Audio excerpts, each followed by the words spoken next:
One. Hey, we are here with another episode of Elysian Road. This is episode 30, and we are ready to play some role-playing games. So when we last left off, we were in the middle of a combat, and we are still in the middle of it. And we are going to see what happens next. It's not a very good situation currently. Not only do we have lots of dead people in the main room here, though Fergus did just heal a bunch of people, so that's good, by torching. So Evelyn is back up, even though she was thrown around by psychic chaos. Layla and Robin have stopped being dead. And Alex is dead in the corner over there too. But we also have Ode currently in a locked room with a psychic kid who's slowly killing him. And what's his face? Crawl has Till in a closet on the Void's Grace and is about to go get Evelyn's mech and use it to kill you all, probably. So, and Jared has become a red dot. That's the only thing that exists on his Zoom screen. I don't know what happened. Can you hear me? Yeah. Yeah. Your camera's both of my screens are just black. Yeah, you're just a moving red dot as soon as your headphones. Your I don't know what it sounds like your graphics card just like died or something. It's pretty funny. You should probably just restart your computer. Wait, what'd you say? Alt Delete and Alt F4 aren't working. So what do I do? Hold your power button. Yeah, I'll be back on on the option. I mean, I can still kind of see you. Oh, yeah, there's your face. Task Manager. All right.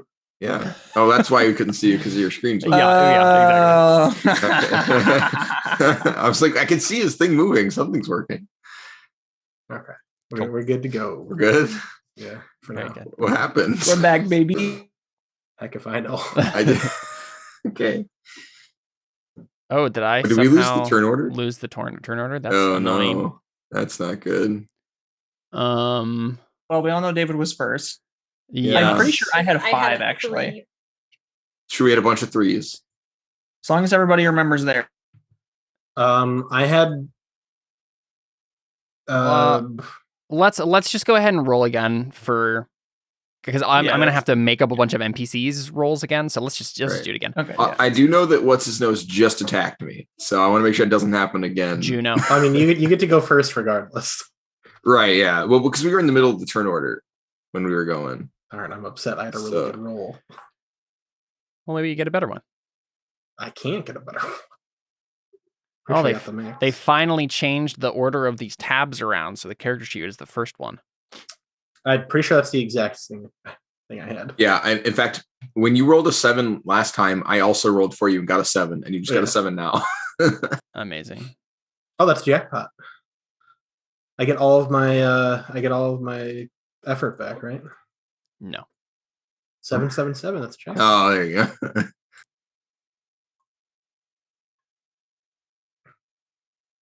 Yeah, I got one more than last time. That's all I care about. And you're actually awake this time.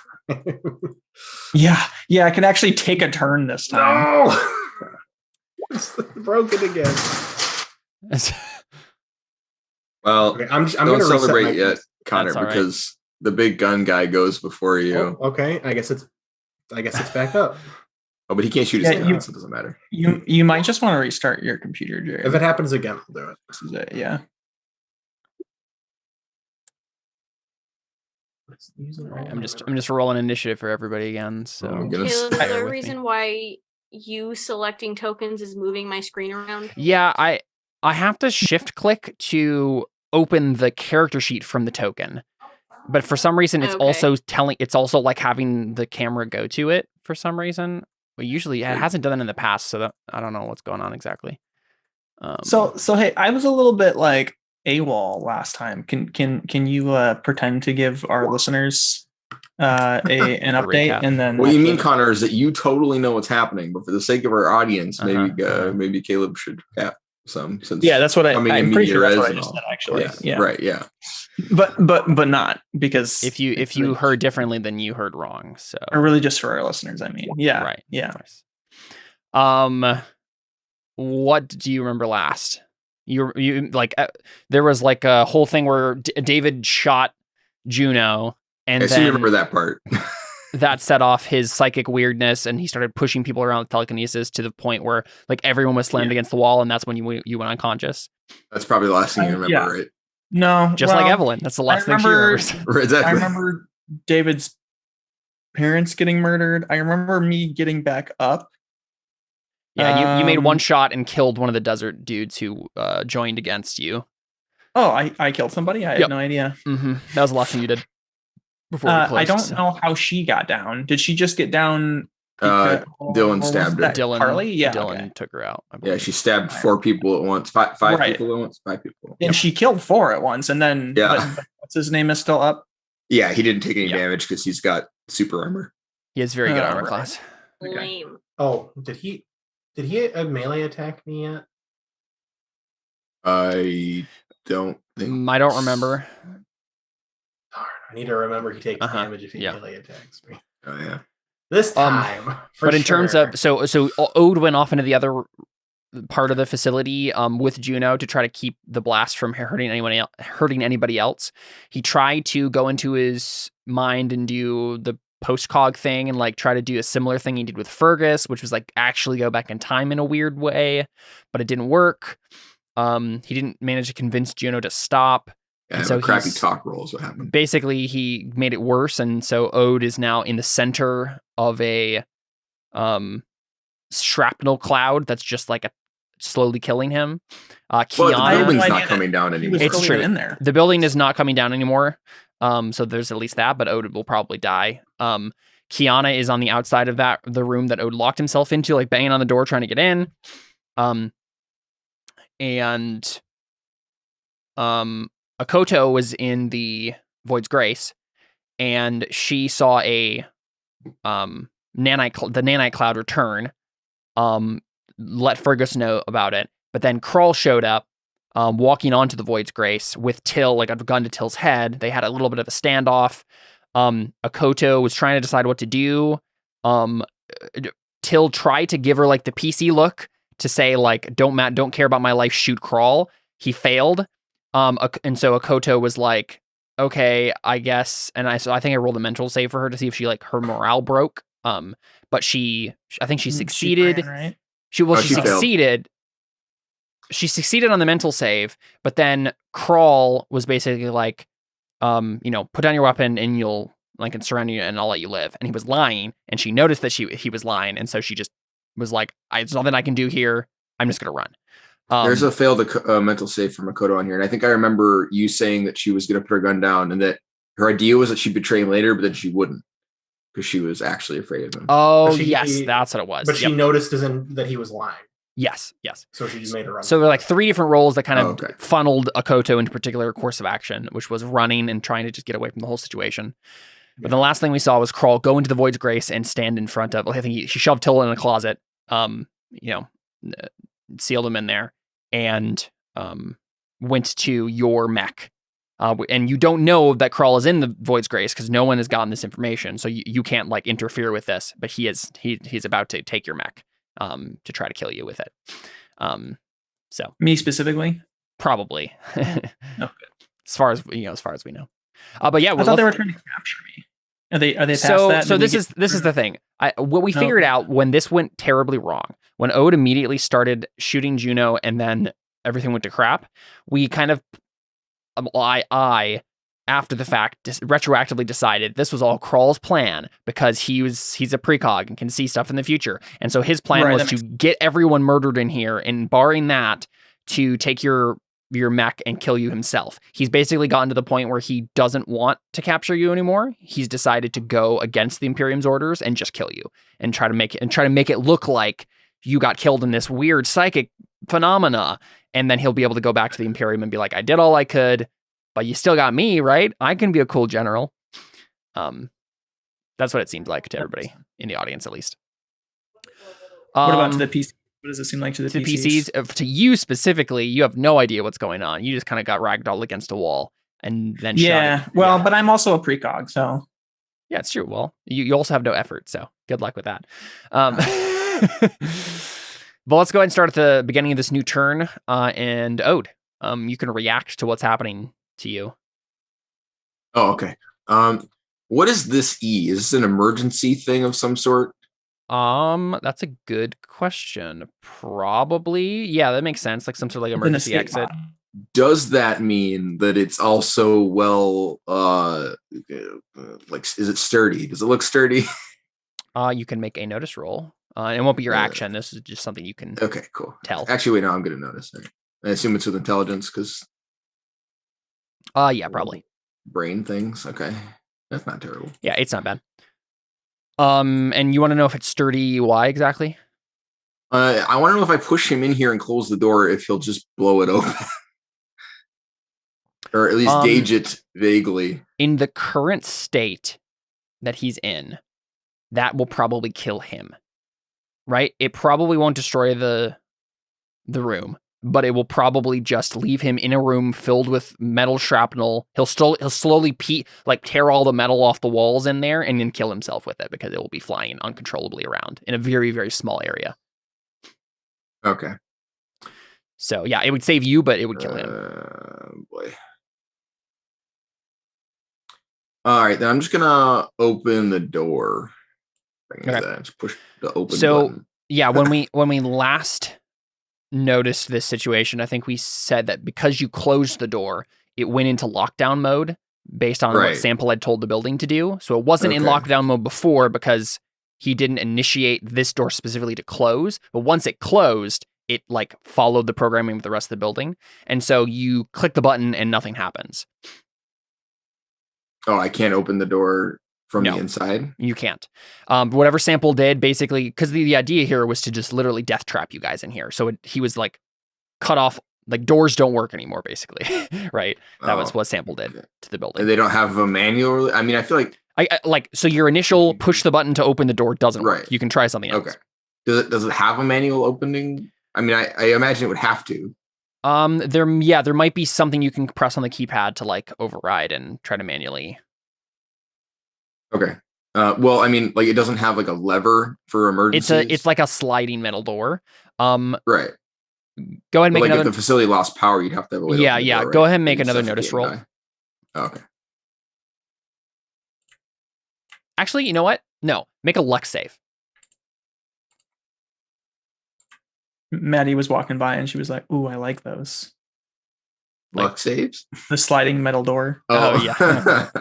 So I think there would be like a manual lever release somewhere like on the lower part of the wall next to the door, right? If you had failed the luck save, it would have been torn off because of his telekinesis stuff. But luckily, it is still attached, so you can release the lever and try to open the door. Okay, I'll do that then. Yeah, sounds good. So the door, it was slightly damaged already by Juno's craze. And so it doesn't open all the way. Like you managed to crank it open halfway, but that's enough for you or Kiana to squeeze in or out. Okay, so I just sort of look through and I'm like, I don't think I'm getting through to him. What?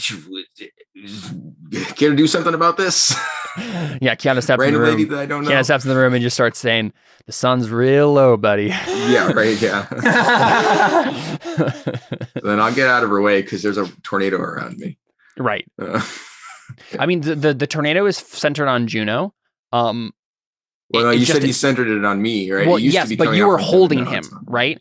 So what happened here basically was before he had like a much wider kind of like maelstrom and he was the eye of the storm. Right. It's still that's still the case, but the eye of the storm is literally just him, right? It's like the metal is not hitting his body, but anything else surrounding him is like this cloud of shrapnel that's spinning it like a tornado. So Sheik also can't get. So as soon as you like push him away, then you're fine for now at least. But I mean, if things get much worse, it's possible that he will hurt himself maybe. Right. Yeah. Yeah. I mean, at this point, if he does that, I mean, it's nothing I can do about it anymore. Yeah. So yeah. I guess Kiana steps in the room, but she'll do that on her turn, right? So you just say I'm not getting through to him. Please come in and help, and she does. Like, I don't know what you know, but or I don't know who you are, but you're here. Yep. For some reason, so can you do a thing? Sure. Sounds good. Are you not going to move out of the room, the death room?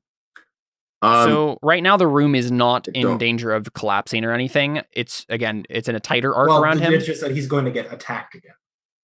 He will not get attacked again if he pushes Juno away from him.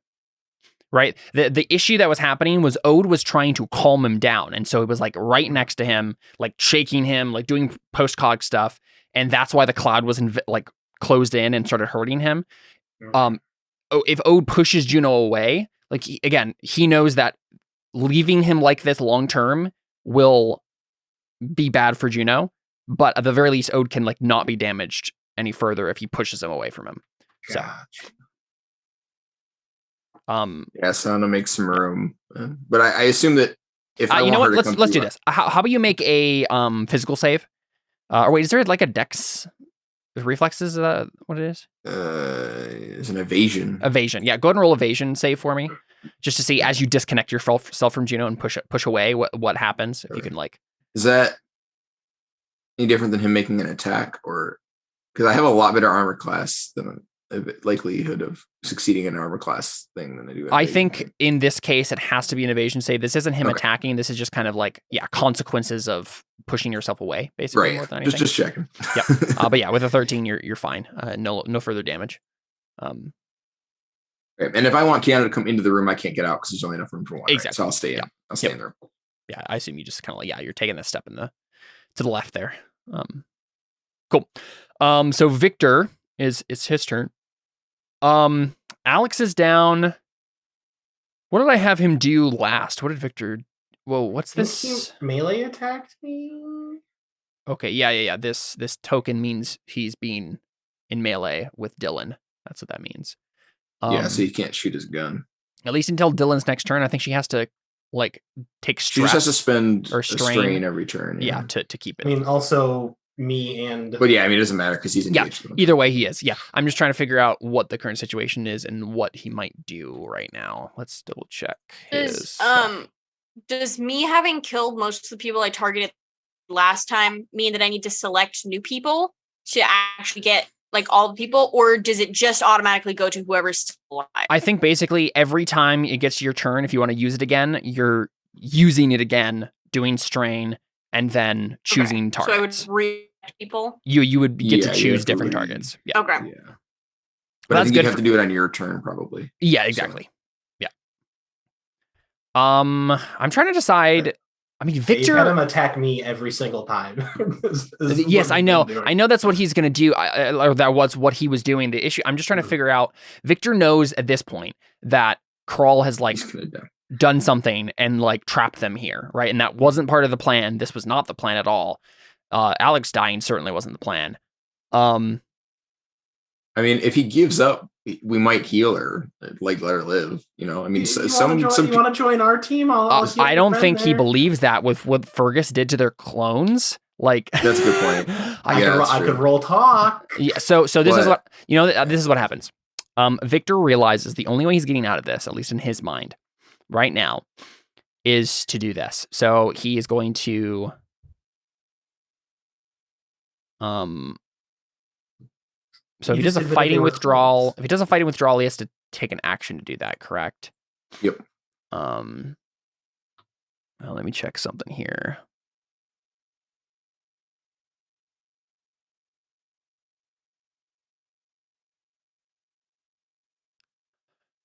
Oh man.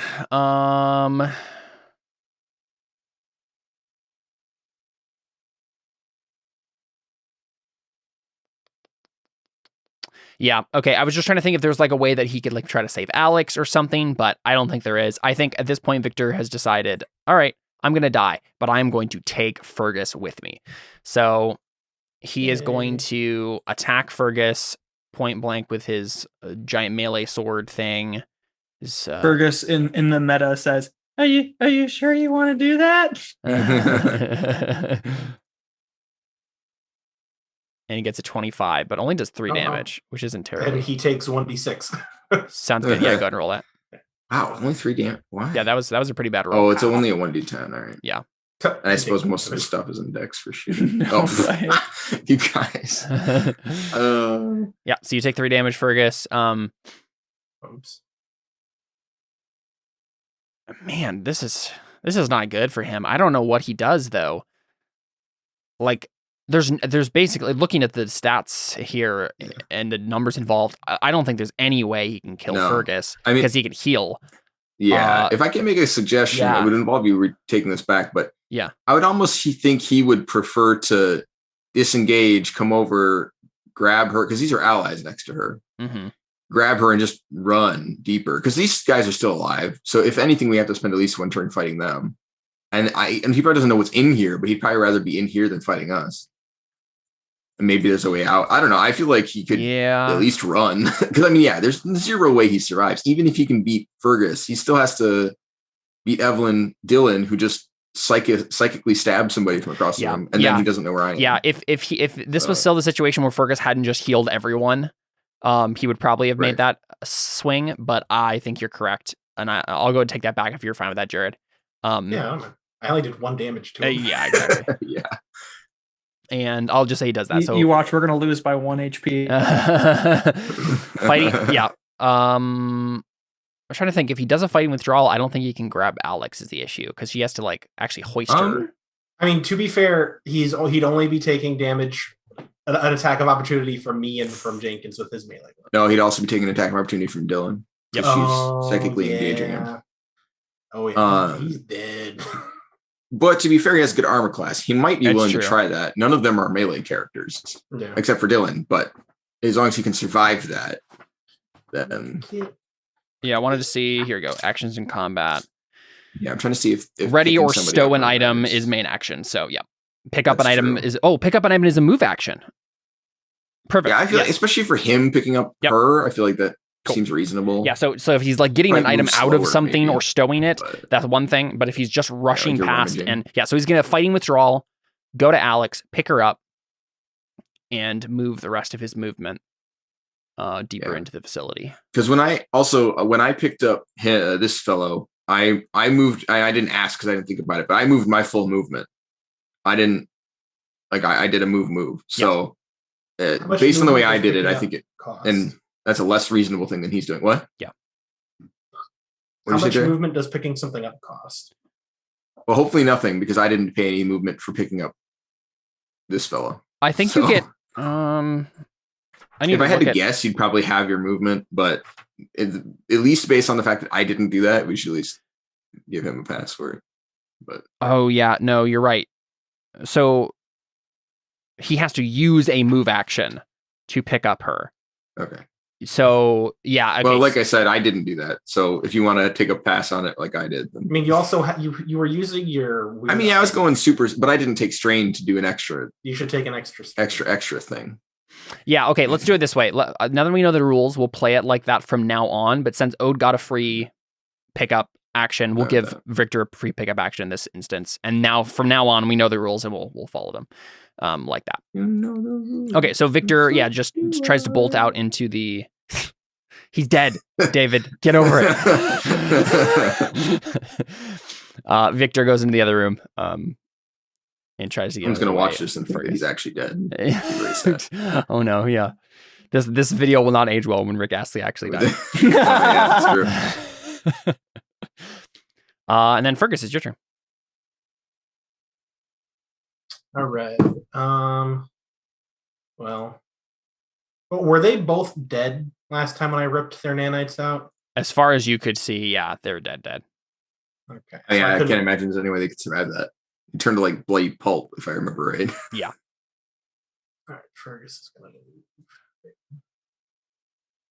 move. And so bloodthirsty, Fergus. Well, the last time we let them escape, they kidnapped Till. It's true. Yeah. And I'm gonna shoot the whoop. Shoot the whoop. Oh, Jeez. That was pretty bad. 3. Oh, the attack was low though. Okay. Yeah. I was like, that's a crap load of damage, but yeah, that's. Yep. So Darn. you miss. It blasts against the wall, throwing metal shards. But Is that Victor door and Alex are protected. closed? There's not a door there. emergency That's just an shutdown? archway. Oh. Yeah. Is this door closed? I think we There's nothing there, specified Harry. that. It's just an empty archway. Because the lockdown happened after they were here. Yes. So we know this door was open, and we know Ah. this door was open over here. Yeah. Oh wait. Yeah, I guess on the map there wouldn't have been a door here either, but we already said that there was, so I guess there is. Was, yeah. But it was also operable and it didn't lock or open and it wasn't locked until I locked it. There is a That's door true. there. So what I'm saying basically is no, there's not a door there. There is a door here, and I think this one is closed. Okay. And whatever Well, door over what's that here like is near, probably though? closed to you, right? So I think like Okay. So you sample track would have locked them the in rat this is- general region. Okay. So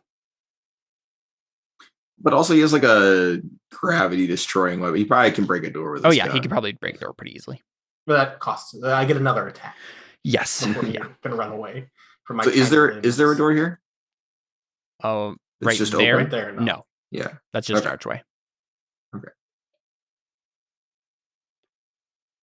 Yep. All right, cool. So Evelyn, it's you. I have waited a week for this turn. Yeah, I have no idea what I want to do because I have no. You made it sound like you had some like grand plan. Technically, you waited 2 weeks for this turn. You really didn't get much turn last time. Yeah, that's kind of what I meant. Oh, yeah. Well, if you have any way of interfacing with your mech, maybe just being like, So we already discussed this last time. yeah, you Evelyn, can't drop Yeah, it. I don't. one, Right. doesn't know that Crawl is interacting with the mech. 2, the door is closed. So you couldn't get the mech in. 3, even if Right. you could get the mech, which you could technically call the mech and get it to that like front door. You can't Right. actually use the Finger of God weapon, which would be the thing that you would need to destroy it, because that requires Right. like psychic stuff, and you have to be in Yeah. it to do that. So the mech is right now, to Evelyn's perspective, is virtually useless to her. Can I make a no roll to know some way to psychically interact with my mech through Fergus's telekinetic link?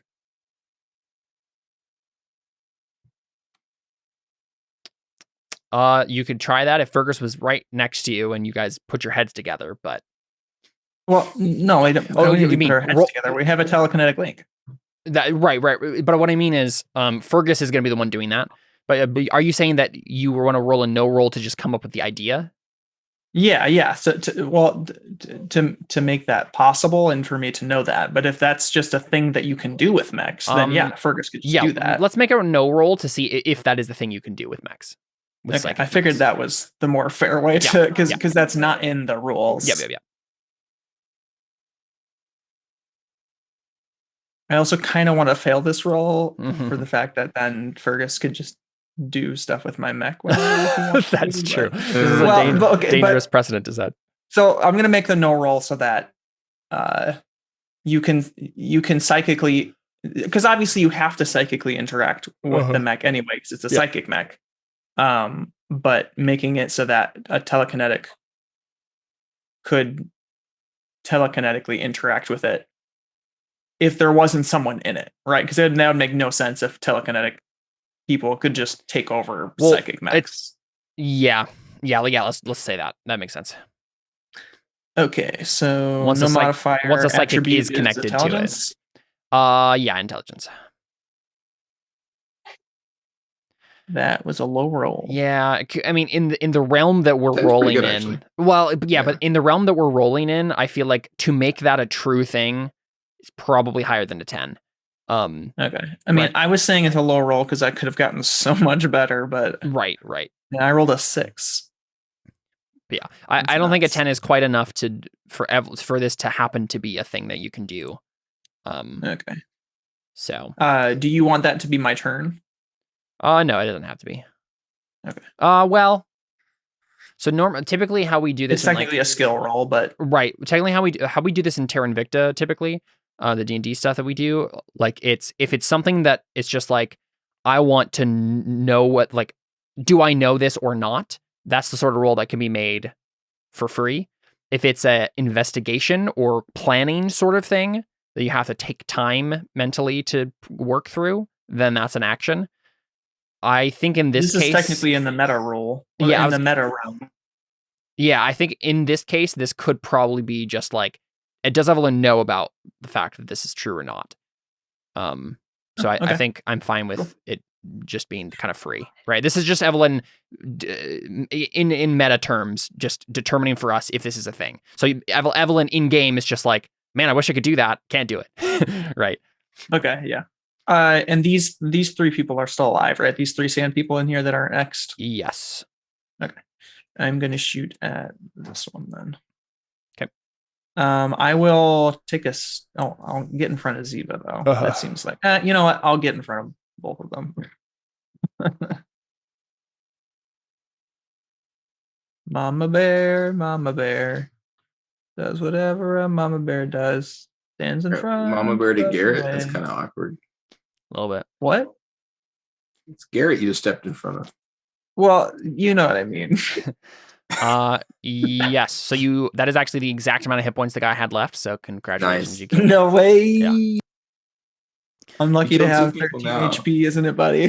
Yeah. So you take down another of the desert warriors with a shot at the chest. I slaughtered them like animals. I hate them. You see, you look at Alex's body, you say you look at the desert warrior, the men, and you look at Alex's body, the women, and then you look at Ziva, the children, and then you point. I'm so sorry, Ziva. I waited a week for that joke. I didn't realize I had killed someone last time. Oh, that's what you were waiting I'm just for. kidding. I didn't actually wait a week for that one. I just thought of that one. Yeah. And then it's Dylan. Okay, Finn is talking a lot at the moment. All good. Okay. Well, can I? Okay. Say that again. You're kind of cutting out. How many people can I do my thing on again? 5. But you have to be able to see them. And I think unless you move first, I think he's out of. Well, she could also hit Fergus. Well, yeah, I mean, you're not wrong. Yeah, I mean, I think you have to basically choose all new targets. None of the people that you targeted before are either alive or in sight. So it also would take you a strain to maintain it, and that might not be worth it for 2 people. That's true. Which right now are the only ones. I mean, if you moved like up here, because this door's open, right? Yes. So if you move like up here, then you could still see him, and then you could do 3 people, but that would still cost you a point of strain. Otherwise, you could just do your distance attack for on 1 person without strain.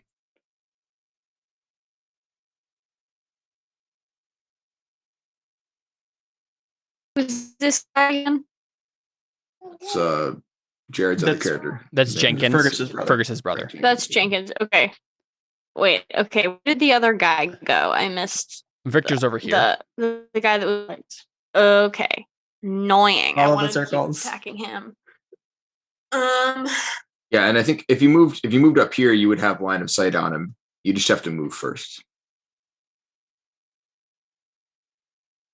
Yeah, I'd probably do that.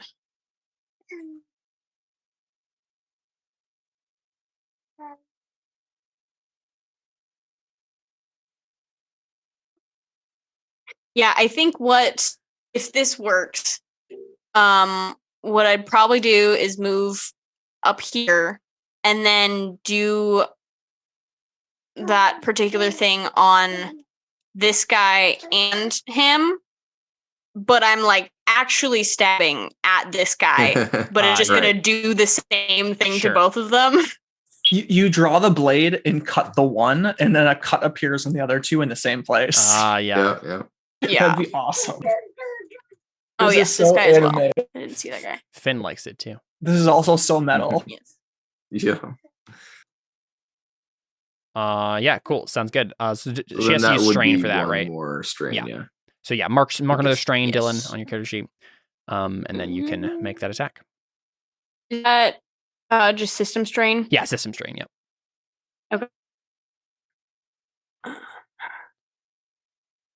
Oh, I think it's 2 strain actually. Sorry.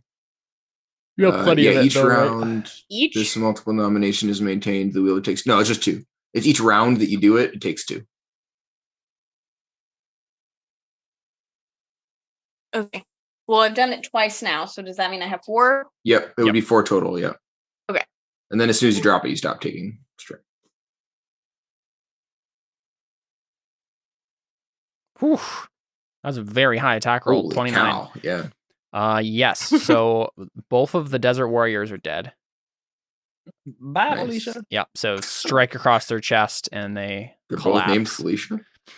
And Yeah, it's a weird planet. you also definitely hit Victor as well, but you do not take him out. Oh, I thought you were going to say she doesn't deal any damage. I was like, what? What? Yeah. Well, he's not technically, down. does he still have his warrior ability? I think he used it, didn't he? He did use it, but he also has 2 other separate things that keep him from dying. That's right. Yeah, I forgot about that. He has the Die Hard focus and his Yeah. power armor failsafe. Right. Yeah. So. All right, cool. Now it is Hans Caesar Crawl's turn. He is gonna power up a certain mech and fly it. So we have. I think now's a stats good time to for it. mention that Flying my jet. interfacing with a mech requires 1d6 rounds minus the pilot's skill, and the heavy mechs take an additional round, and donning a suit also takes Heck a yeah. round. That is So- a Heck yeah. good thing to know. Can you say that again? Yeah, so if he's not wearing a suit, which I don't know if that matters because he's not in space, so probably doesn't need a suit. It doesn't say like you have to have a suit on, but it just says that donning a suit takes a round.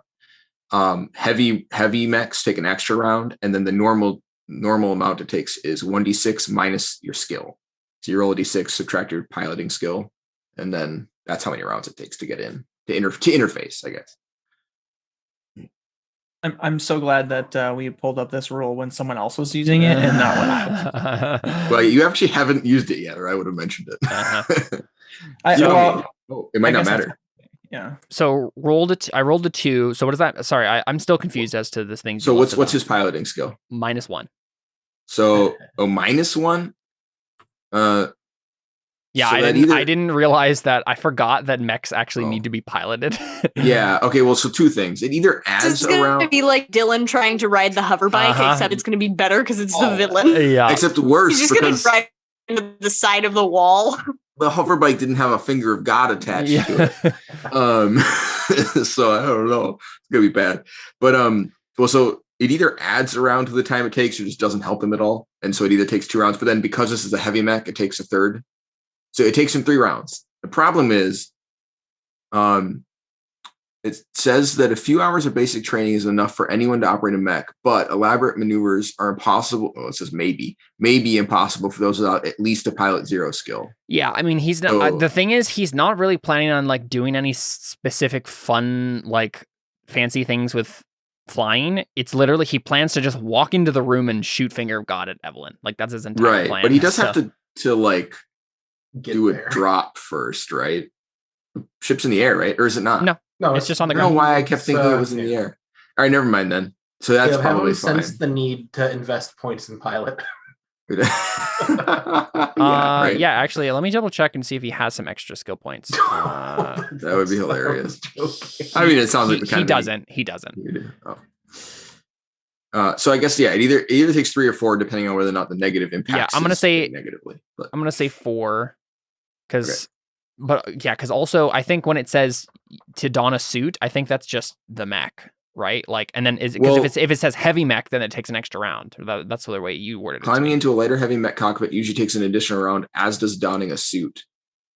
But I mean, a suit light heavy, that's all the options. A suit is the literal Iron Man version of a mech. It's the lightest. Right, but isn't that all of the versions? No. So there's suit, light mech, and heavy mech. Those are actually 3 different types of mech. So it's just saying why would saying they say it suit that or way, light though? mech only costs 1 round. Heavy mech costs 2. That's what it's saying. Well, no, it says climbing into a light or heavy mech cockpit takes an additional round, as does donning a suit, which would just be like Wouldn't it just always take an extra round then? Because that's all of the types of things. Oh. Light and heavy are in the same thing there. It just says climbing into a Yeah, I light or mean, heavy it doesn't mech matter. cockpit. It doesn't matter either way. We know that it takes 1 round then, I guess. Yeah, it doesn't matter for us. That's weird. Anyways, okay, sorry. Yeah. So then it would Because he take, doesn't need a spacesuit, so it doesn't matter, even if it was that. Yeah. So it takes 1 round normally, right?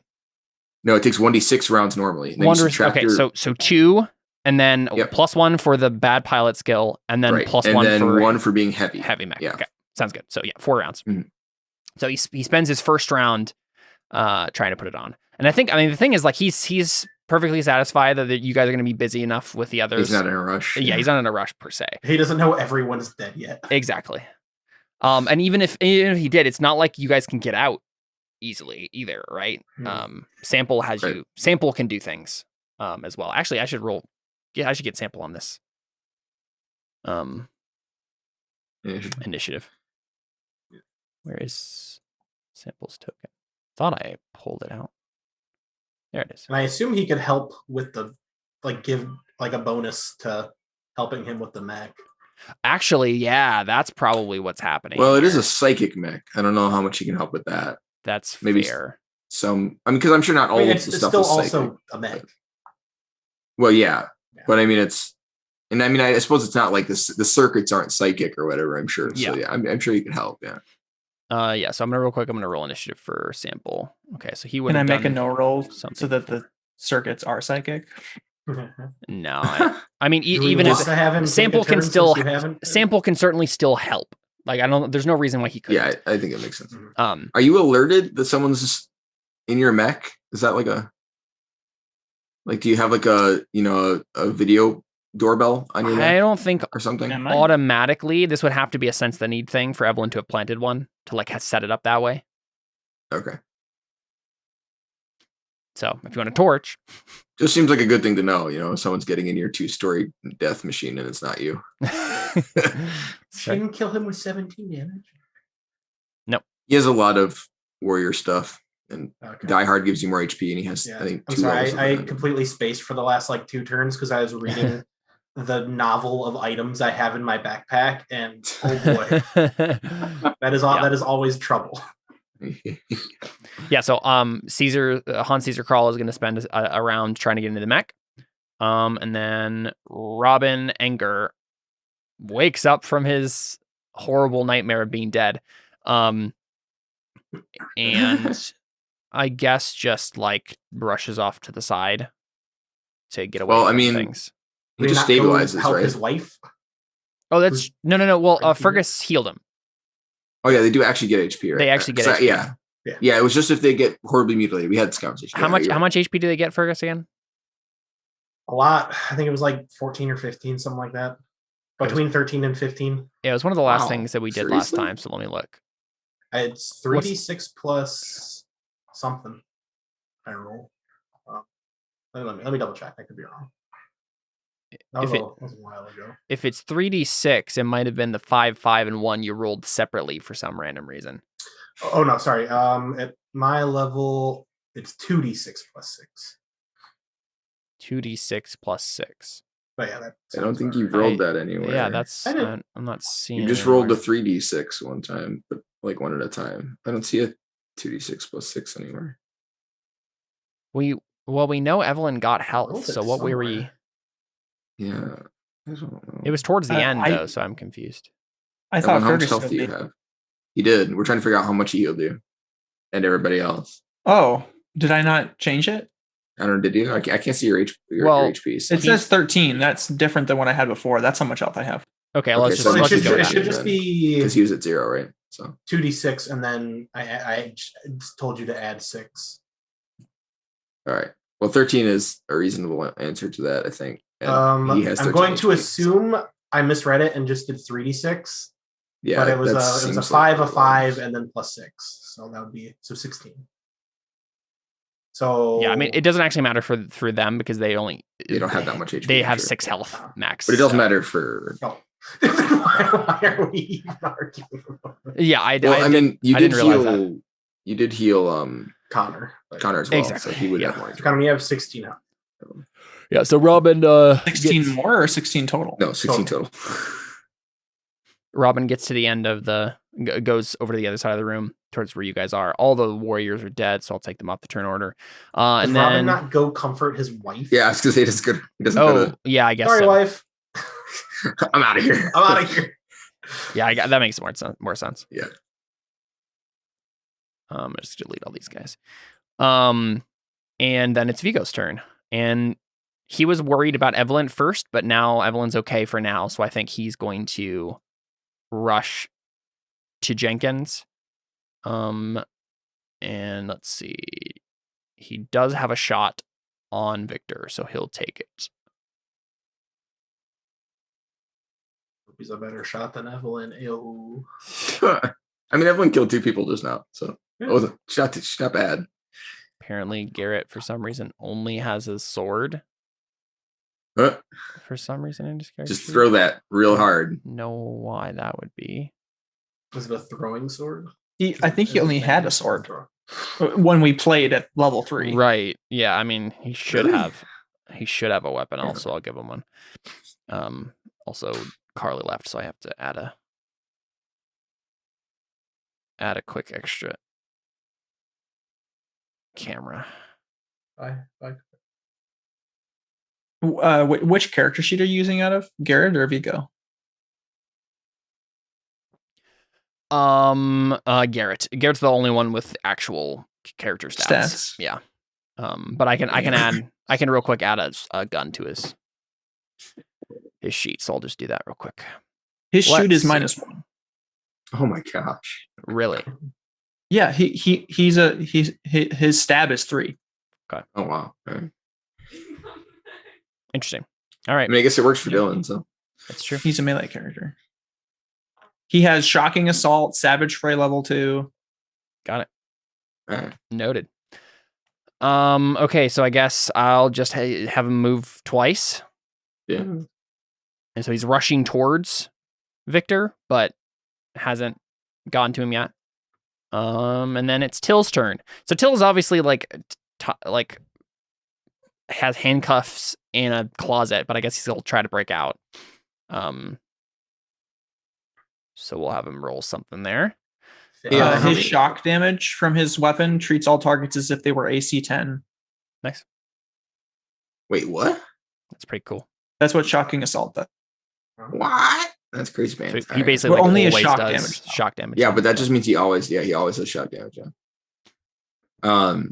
How many turns has what's her note's been dead for? Because Alex, yeah, I think in theory she can be revived 3. within that. Okay, I was just saying you might want to keep track of I that think it in case was he has a 6, Lazarus patch right? or something. So well, six total Yeah. that she can 6 is dead. be alive. Yeah, but it's been 3 turns. Yeah.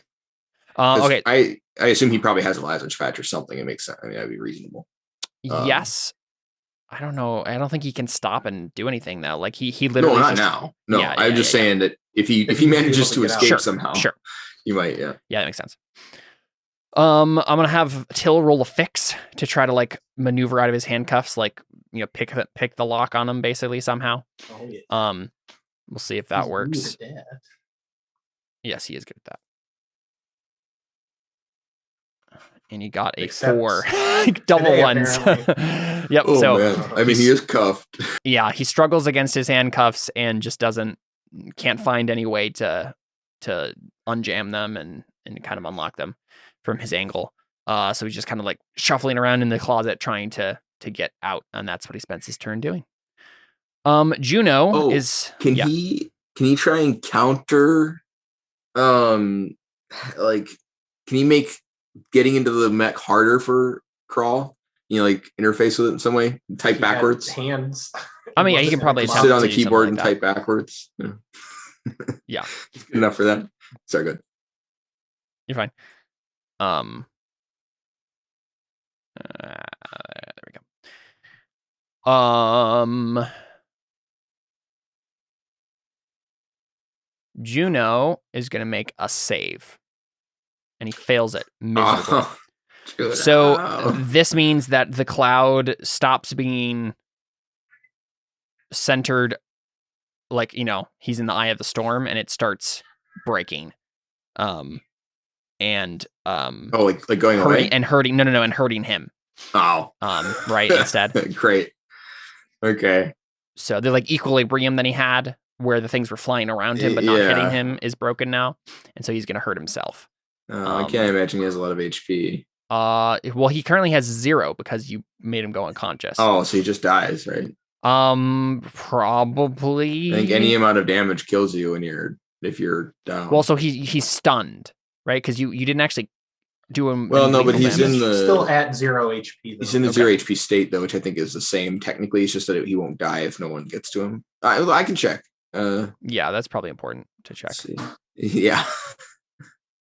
I still could not get over the fact that we just attacked him on sight. So what really kills me is I remembered now that we decided, because the whole like narrative implication of the ability is that it's called lightning acquisition. The point is I can pick targets really fast. Because I remember we had this conversation in previous sessions and you said it was fine that I could pick targets, but I forgot about that. And I think it's fine in the situation that I didn't anyways. There's a lot of targets and my parents just had their next snap. So, or wait, no, that hadn't happened yet. But you know, it was whatever. It's fine. But I think we'd previously decided I could pick targets. So if I had remembered that, none of this would have happened. Yeah. That is so fun. I kind of like it better this way though. So. No, I agree. I don't have any problem with it. So let's see if I can find the injury stuff here. Here we go. So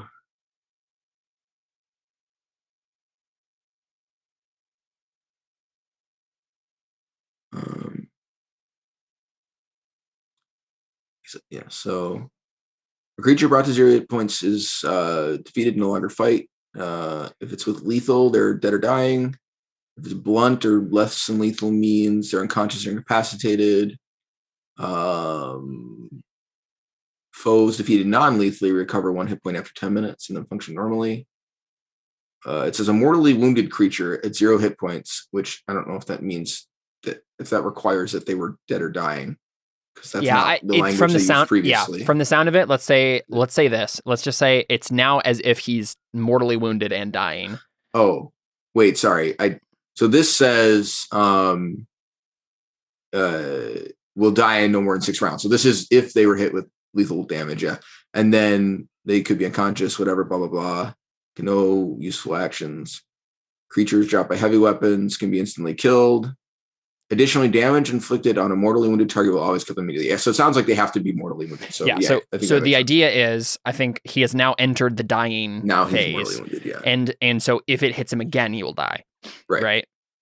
So you basically have 1 round in which to save him. And luckily Kiana goes next.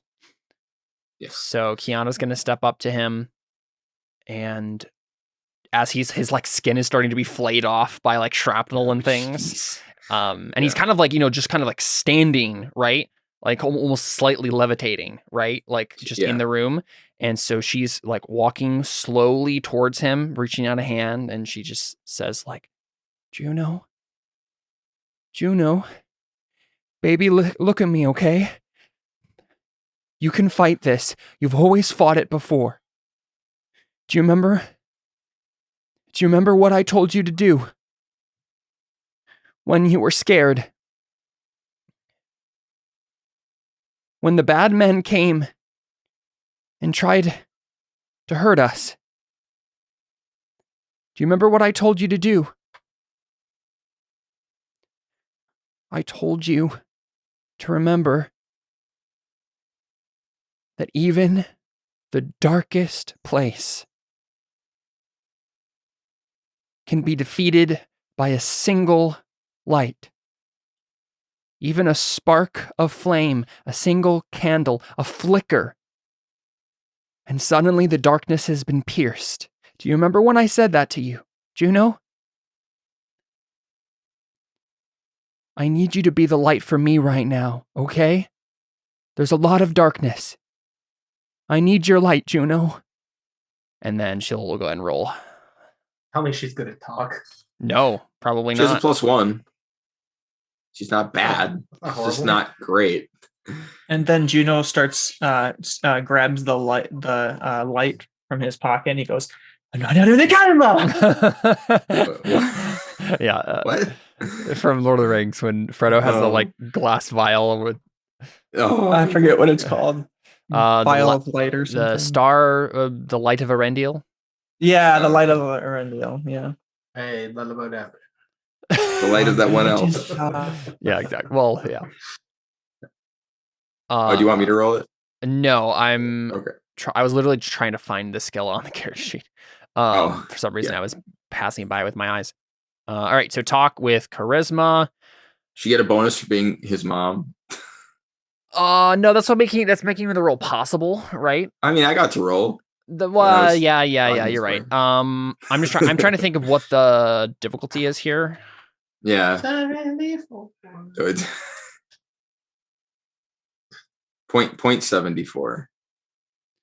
Come on, Jared. Trying to make it easier, not harder. About 7.4. What do you guys think? No, a mom no, talking her psychic child out of imploding. What was their relationship? This is her mom. This is his mom. Well, yes. Oh. How how was the relationship? Yeah. Hey, I answered the question as it was phrased, Jared. You said what? I mean, guess that's up to David. Yeah. Yeah, I think it was probably complicated. Like I imagine that she had the sort of do what's best for you, not necessarily what you want kind of attitude. I don't think she considers herself like a great mom. Yeah. But I think, it's not like she doesn't love him and he doesn't know that. Just, it doesn't always come off. What was David's job? Oh yeah, that's a good point. That's a good question. I think know. I got like a 8, but it wasn't good enough because it was maybe I'm wrong. I don't know. I always roll badly on top. Yeah, that was a while ago. No, I rolled a 5. Oh, you rolled a 5. Yeah. Whew. Yeah. What was the? We don't. Yeah, I don't remember. I was just trying to get an idea. I mean, 10. No, it's gonna be higher than that. I don't know. Oh, 12. Really? Yeah, I'm gonna say 12. I mean, Jeez. This is a pretty terrifying situation.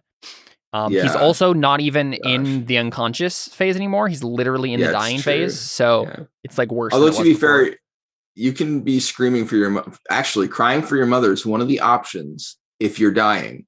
So 11.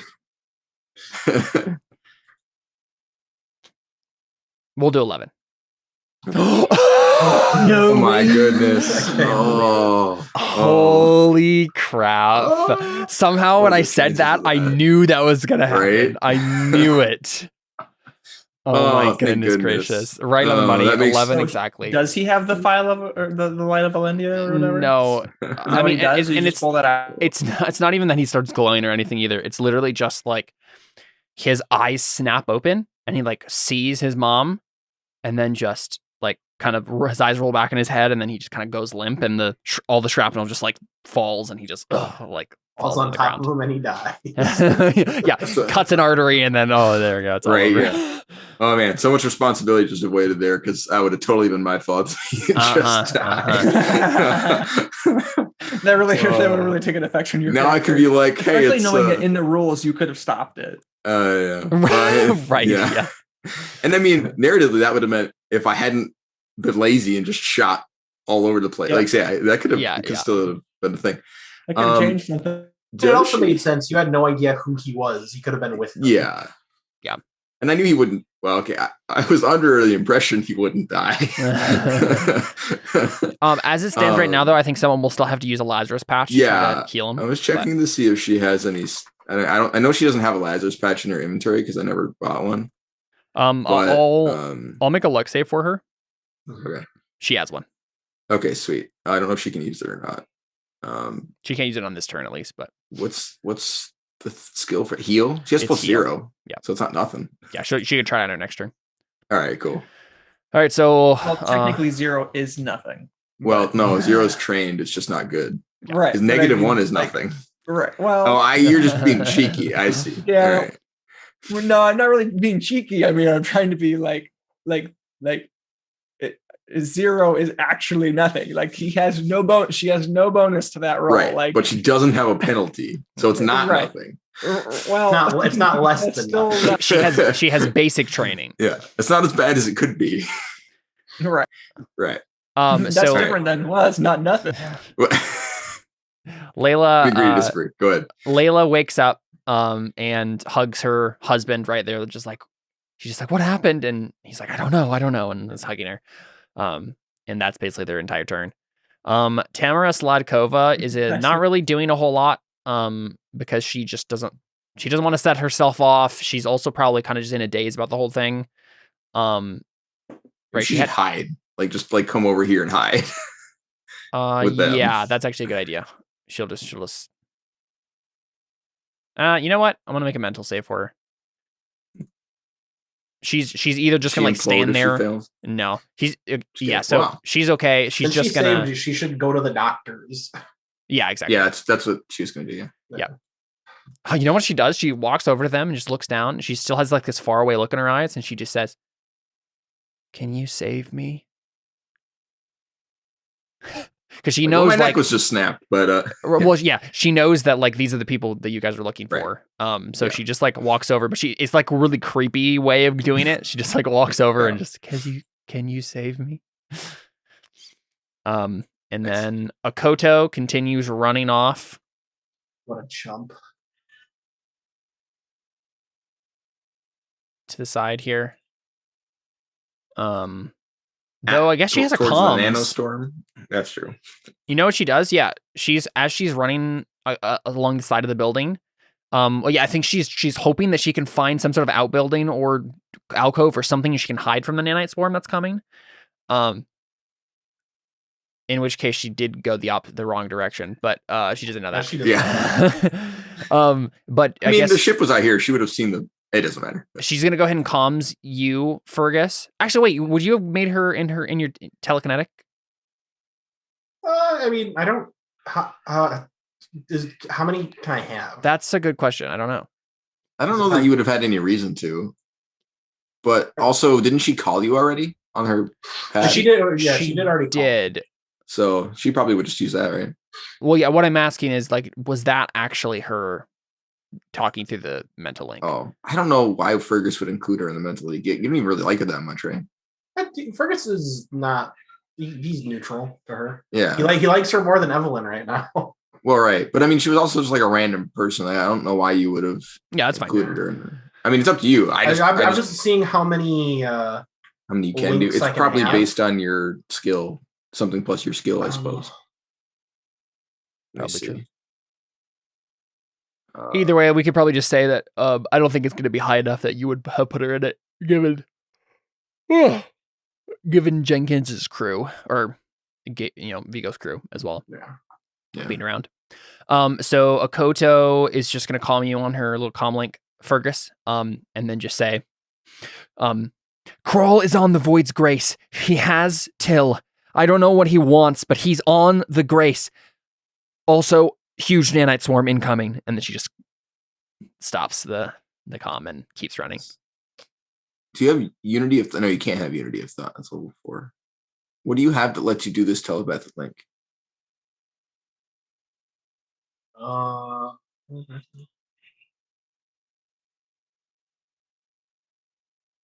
think it's Facile Mind. The telepath is practiced at opening a telepathic contact and need only commit effort for the scene to do so instead of committing effort for the day. So I don't even think I can have that up right now then. Contacting an ally who has practiced the process. Oh, okay. So they practice the process. That's why. Okay. Yeah, you can do it for free if you're familiar. So you could. I doubt she's had time to practice. Exactly. Right. Yeah. Okay. Perfect. All right. Cool. And then Ode, back to you. And it's an instant action. So I come over here and I'm like, "Hey, good job. Sorry about that. Excuse me." So let's Bye. See. Go 2, 4, 6, 8. Go here, like, hey, Fergus, what's up? How's it going? Hey, everybody alive? Everyone good? For now. Cool. There's the nanites are coming. Krull has Evelyn's mech and is coming to kill us. And yeah, Okay. Oh, hey, they're still around. I guess maybe I should shoot at them. Hey, hold on. He's almost dead. Should I rip their nanites out and become stronger? I look at you and like squint. Because I might need a little strength boost to deal with the entire gigantic nanite swarm coming to kill us. No, I don't think you should do that. Okay. I mean, I'm just going to die to the other nanite swarm, so... I would say something about a psychic mech sounding like a really good, tasty treat for a psychic cloud, but I don't know if I'm that smart, so... Holy! You just rolled a 37, Ode. That's a 20. That's the best I can get. Yeah. That's the highest roll. Highest roll in the game. Yep. So far, yeah. Yeah, so what happens is instead he goes to 1 hit point because of his die hard. And is still up. Okay. But yeah, so you get him down all the way there. And then it's his turn. Man, I really don't know. Like, there's just no way that he actually can get out of this situation. So I don't know why he would try. It's like such a hopeless situation for Victor that I just literally don't know what he would do because he's not the sort of person to give in to despair, but... Yeah. I mean, if there was a door here, he could lock it after moving. And I mean, there was a door here, so I don't know why there wouldn't be a door here. No, that's why I already said there isn't, so I'm not going to go back right now. Oh, goodness. If only he could get there without...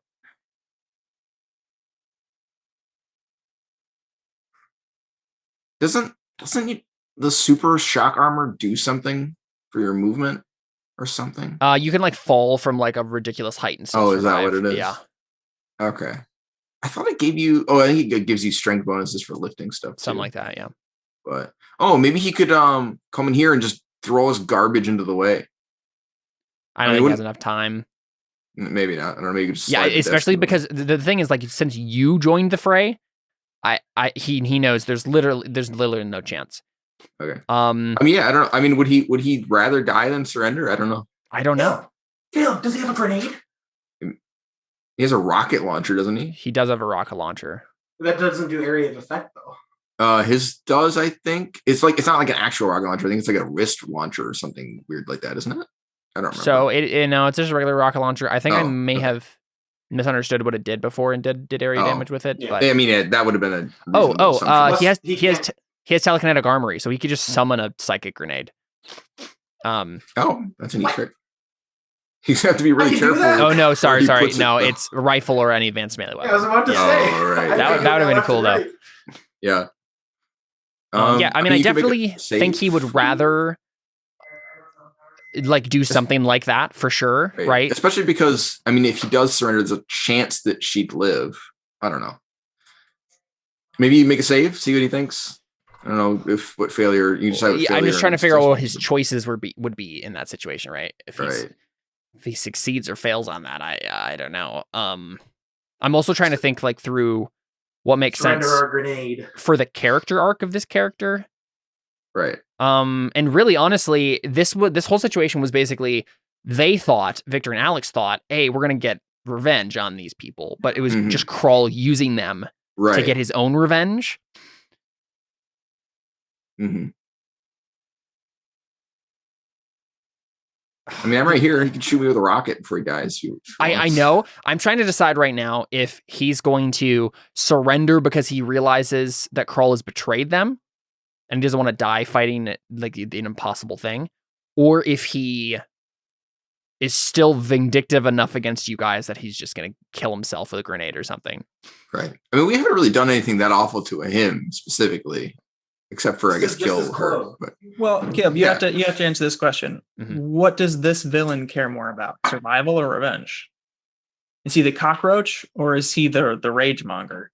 So Victor Arthur Halverson is the son of one of the most important people in the Imperium, and I feel like the better question is because I feel like Krull is the like rage monster type person. So he's playing with a package. Yeah, I was like, so like, do you want to have 2 of those villains, or do you want them to actually be different in motivation? He strikes me as more reasonable than Krull in that way, Mhm. Yeah. which is why I was feeling like it made, especially because it's not just his life on the line. It was I why don't think he really cares about Alex, honestly. Oh, all right. Not enough just for it to matter in this decision. Okay. Alex to him has always been the way out of a situation. Oh, right. Yeah. There hasn't been much love lost between them.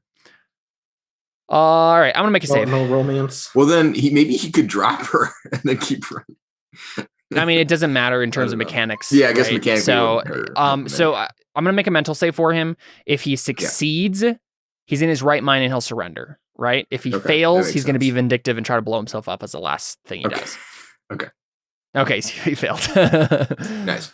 All right, so I'm gonna make a luck save, which I apparently don't have on this sheet. Let me add it. Oh yeah, you have to manually add them. I forget. Yeah. Okay, he has a grenade.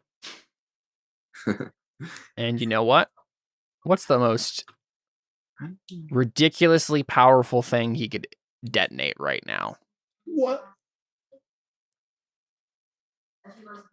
He got pretty high on that luck save. He pulls out a Hephaestus engine. I mean, yeah, he wouldn't Out of have a his mini right Hephaestus lapel engine. pocket. Oh, you know what he does? That's what he does. He turns around, drops Alex on the ground, and just says,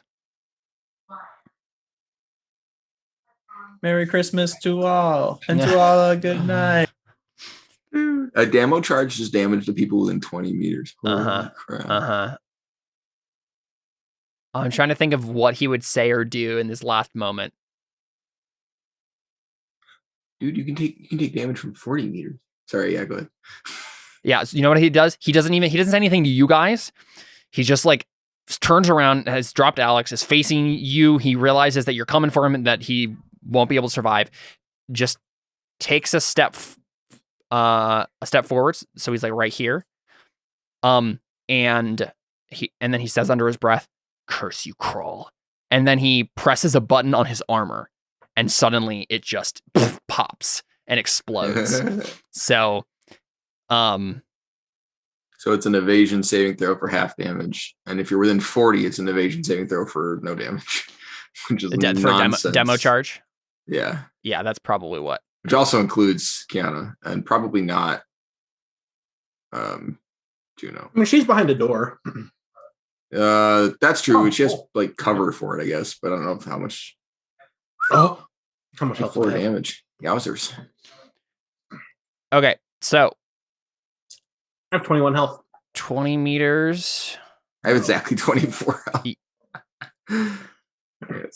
And then within Well, 40 this will be the meters, first time. something happens to you? Within 40 meters. With an evasion save for none. Okay, yeah, I see. The evasion save, yeah, if they succeed. So I'm pretty sure everyone has to make this save, more or less. Like probably Tamara, Layla, and Robin are fine because they're like out of the way on the side there. But I think probably everyone else is at least in direct enough contact with the explosion that they're gonna have to make the save. So everyone, go ahead and make an evasion save.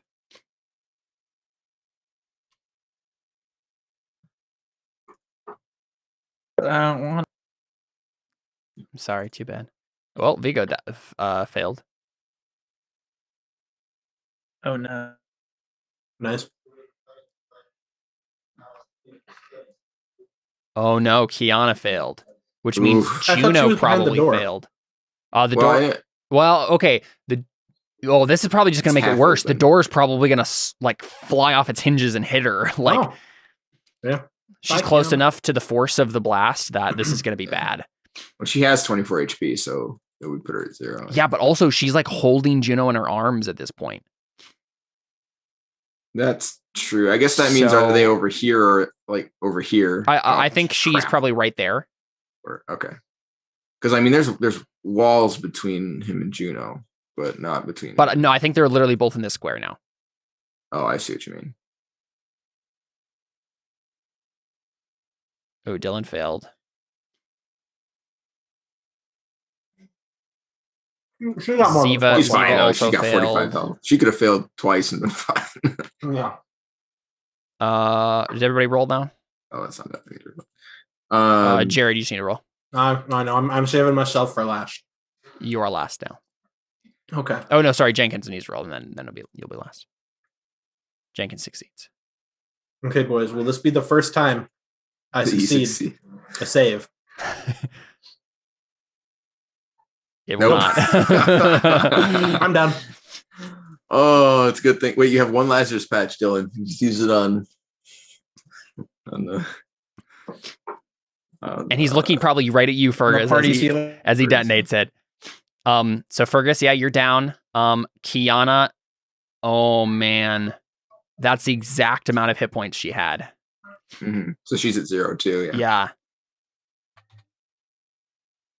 Although, like mother, like son. So I don't know. The demo charge counts as a heavy weapon, but in theory, when you're reduced to 0 by a heavy weapon, the GM can just say you're dead. But I don't know if yeah, it's right under heavy weapons. Yeah. So you don't technically have to give anybody. This is the thing, guys. I think Kiana and Juno just die. Right? That seems like a dramatically terrible. I think because we got the moment of her calming him down, and that's the expected thing. But this is going to be the unexpected twist where the door rips off his hinges and slams her and Juno, squashes them against the back here, and they're just dead in a crumple of debris. And that's probably this whole section of the building just collapses on them. Is using a drug a free action? No. So yeah, Vigo also failed, but he doesn't die. He's definitely damaged, but and kind of blasted against the wall. But Alex is obviously dead. Technically, Fergus everyone's probably gonna get a little bit of paranoid now about him leaving her side. And then Fergus, what happens? I'm down. You're down, but. So in the rules, if a heavy weapon, is there something in your biopsionic stuff that protects you from heavy weapons right now? No. There will be next level. Yeah. Right? Yeah. Yikes. Also, technically, you just get to say it kills him. It doesn't have to kill him, as far as I know. I know, but I'm not saying that I want to do that to Fergus, but he's also the closest person to it. Right. I mean, I'm standing right there. Right. But he's directly in line. And also, we just said that Kiana and Juno, who are directly behind him in a straight line, died. Well, they got crushed by a door, but yeah, I mean, technically. And they don't have gob armor. That's also true. You're right. You have a psychic shield. I have a psychic shield, and That's I have true. Tempest Assault armor array. True. But, yeah. Okay, I'm not gonna I didn't necessarily want to Do just you kill want me you to in that moment. roll a telekinesis save to see if I die? No, I don't think so. We'll basically use this as Fergus's moment of kind of shake him awake sort of a thing from his invulnerability stupor, right? Mm-hmm. Where you realize how close you really did come to death. Because I think you almost all but die in this moment, and it's only that sliver of telekinetic power that's keeping you, that kept the blow weakened enough that you didn't die. This is that moment in shows where they have Superman level characters, and they're like, yeah, we want to have a cool finale, but this character's come back to life so many times. Let's give him a moment where he explodes, but this time he almost actually dies, and he'll just tell everybody guys, that one was really close. Then we can make stuff. Because yeah, I don't think I want Fergus to die right before the big showdown with Crawl, certainly. Right. But him being out for the count is just as dramatic. For that sequence. Did I need to take damage from that failed evasion save? Yeah, did you fail? That's 12. Yes. Yeah. And you're within 20 meters, so yeah. Fail? Oh, then it's yeah, 24. I got So a it's 7 versus an 8 or something. Yep. So you take the 24 full. then. I just went ahead and did it on your token. So you're not dead or anything, but you took about half your health. Then Jenkins succeeded, but he's in the range, so he takes 12. Half of my health. Wait. About. Yikes. And then did you do yours, Evelyn? Did I do my what? You failed the save. Did you take damage? The evasion save? Yeah. No, he I succeeded. So you take 12 damage then. Where is that? Oh, I see it. So you have No, one health she's No, out of 4. 20. She's in 22 meters. Oh, So succeeded save means no damage for her. I didn't realize anybody okay, was in perfect. 22. The thing is, though, Ziva failed. Oh, okay. So she took 12 She takes half damage. Yeah. She took 12 damage and has exactly 1 hit point left. Oh my goodness. Oh. So yeah, I mean, the entire building rumbles and like shakes. Yeah. And I think that is basically like the timer has begun. This building is going to collapse, especially because there's now a nanite swarm that's going to be coming and probably trying to eat you guys. So the timer has begun on the destruction of this place. And now it's Sample's turn. And I'm going to have him go ahead and use his hacker ability to automatically, or not his hacker thing, his native hacker thing to automatically succeed and get crawl in one more turn. Right, so he'll have to spend the next turn finishing the process, but then he will be able to act with the mech. So he halved the requirement. And then Fergus, you're dying. And there's not really much you can do about that right now. So I guess it's off to Dylan. Yeah, I'll probably yell out to you like, Dylan. Are you Yeah, right? and there's like Last dust and smoke and like debris and stuff like clouding everyone's vision, and yeah, it's bad. Like the emergency lights are flickering, and some of them falling off the wall. So, other than the big explosion, I basically have no idea what happened for the past 20 minutes because our Wi-Fi was like making my laptop disconnect to it every 5 seconds. Yeah, I know. So. I saw that. Yeah. Basically, what happened was Kiana got Juno to calm down. I ran out. I shot what's his nose. He was about to go down, so he decided to blow up a demo charge. Killed Kiana and Juno. Almost killed everybody else. That's basically it. Okay. Yeah. So there's not really anyone else to attack now, is there? No, everyone's dead, including us. Yeah. So that's the problem. Yeah, but Fergus needs your Lazarus patch so he can heal everybody else, or we're all screwed. Basically. Yeah. So that's probably what I'll do. I'll just run to Fergus and should use that. Now you can heal people who How were killed far by heavy past? weapons, right, Fergus? Yeah. Idea quick. Mm-hmm. Feel free to say no. Could I spend my last effort to use Evangelia to heal me? Like have her heal me while I'm unconscious? You can spend your last effort to have her make a roll to do so, right? Like you're making a roll with her heal ability. Yeah.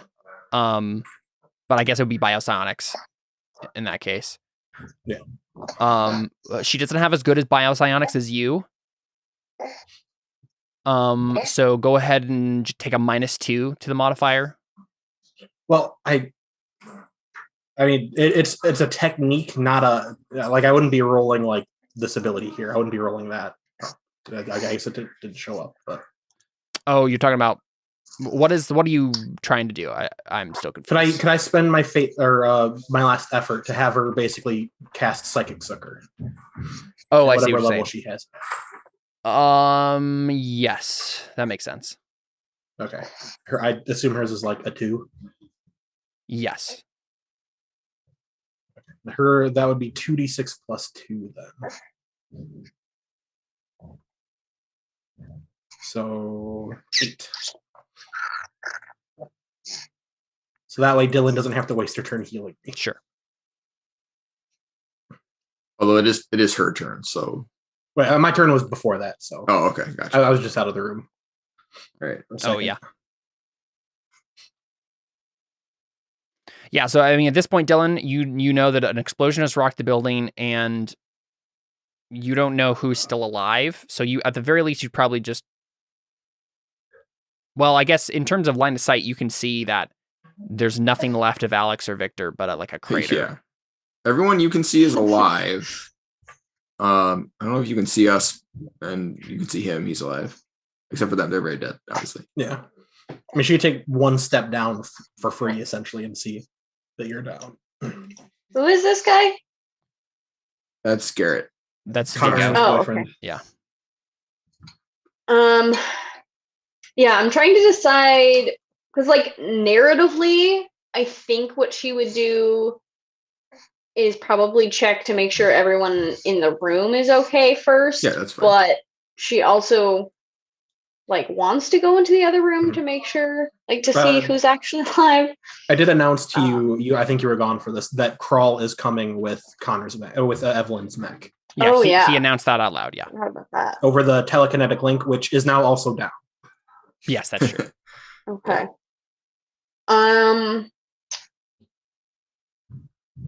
So there's no one that I could actually use a Lazarus patch on, right? Because not currently. Like someone has to actually be down to use that. Okay. Isn't David down? Nope. Oh, Are you kidding me? I could have died there. but you landed the evasion save. Yeah. Of course, you land the save. Well, I actually have a +1 dex. My evade's 7. That's mine too. Well, yeah. I've just never landed a save in this entire year. Right. Yeah. There's that too. Yeah, I'm trying to figure out what to do because, like, so the issue right now, that more people are coming is the tricky part. So you also can tell that, like, the biggest danger right now is being trapped in here, and the structural integrity of the building is definitely compromised.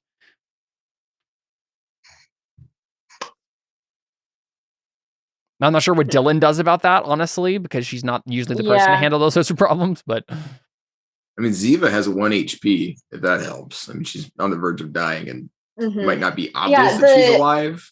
The tricky part is, like, do we try to get as many people out as we can now, knowing that they could be at the door at any moment when we try to get out? Like, yeah, that's true. As soon as you open the door, Crawl's probably going to be there, right? Right. Yeah. I mean, so it's like, do we try to get the super injured people out, or do we make them the first people that see the person that's trying to come to kill us? Right.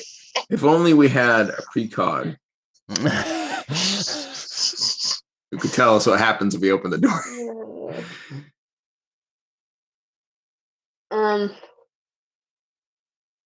So I think maybe what Dylan does for now is,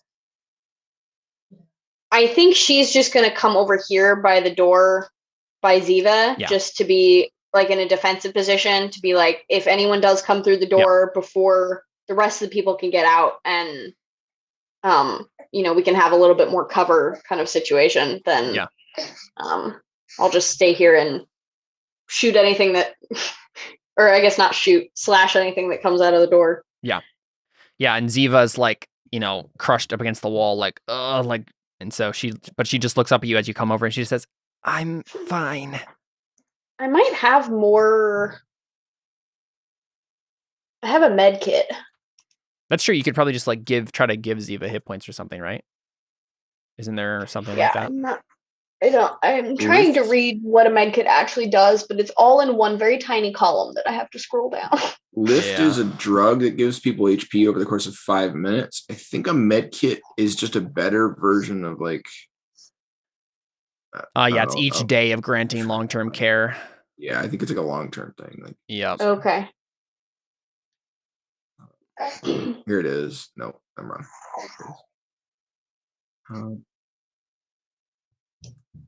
Sure. Stop, please. Yeah, it's only on the day. Yeah, I don't think you don't have anything that can just give her hit points. So, yeah, standing over her makes sense. Cool. All right, Evelyn.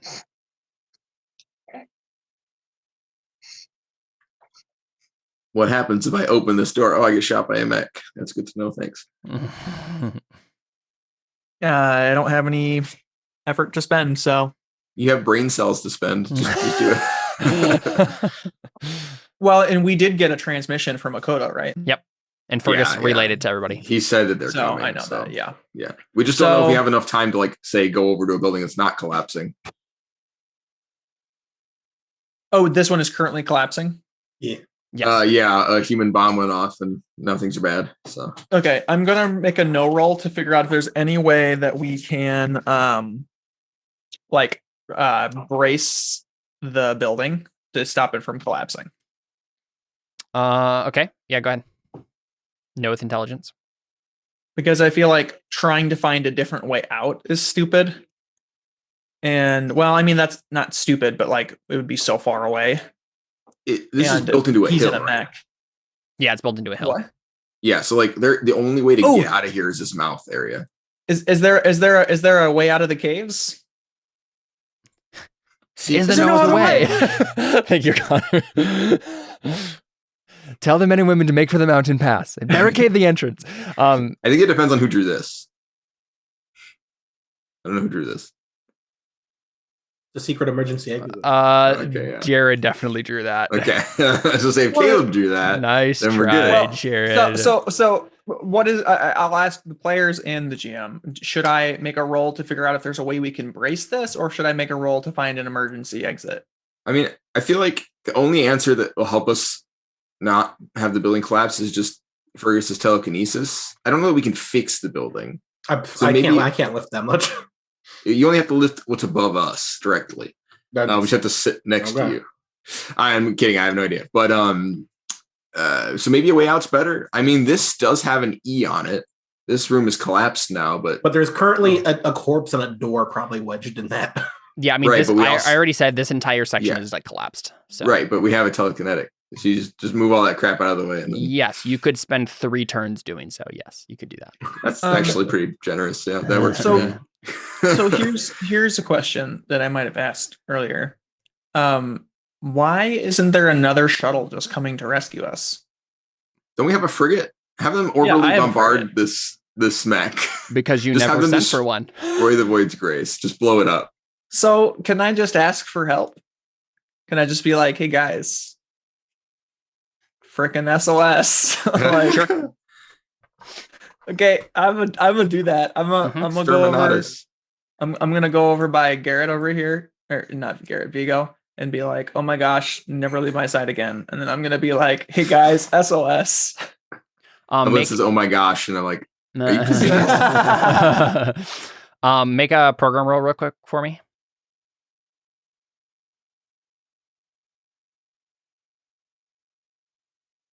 With intelligence. Is it a joke? No, it's not a joke. Why do I have to make a? Just make it, and I'll tell you why. Why? It's because Sample's going to jam your communications with an automatic 20, and it's not going to matter. What attribute? Intelligence. Get a third. you don't even. He didn't do anything. You just don't know how to use a phone.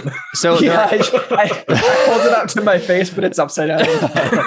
It's like, oh no, it's dead, but you're actually just touching the volume button instead of the unlock button. Yeah. No, so there are actually 3 different things that are conflicting right now. One is, Evelyn's just bad at breaking through weird communications jam. But the first level is the facility breaking down and weird interference from the facility, like collapsing and like literal just like sort of in a tunnel, sort of feedback, sort of whatever it's called. And then but the second level is Sample is indeed, that would be part of the thing he's doing. So even if you had gotten a good roll, Sample would have probably next turn tried to, shut it down, because he's probably monitoring communications at least. The third level though, and we notice this, Evelyn doesn't, but we as the audience notice this because we cut to the frigate up in space. There is an Imperium ship in combat with it right now. So even if you had gotten in touch with them, they're actually much too busy to help you right now. But Evelyn doesn't know that because she fails anyway. So yeah, you say something and there's just feedback on the other end. Is it good feedback, bad feedback, useful feedback? Someone just looks at the entire session of Elysian Road and just says, "This is good," and it's like, well, thanks, but that doesn't help me at all. I don't know what. Yeah. Great job, beta reader. Neutral feedback. What does Evelyn actually say into the comms? Just as we're like seeing the scene. We need immediate transport. At latitude, longitude. Mayday. Yeah. Yeah. Yeah, and you just hear crackling on the other end.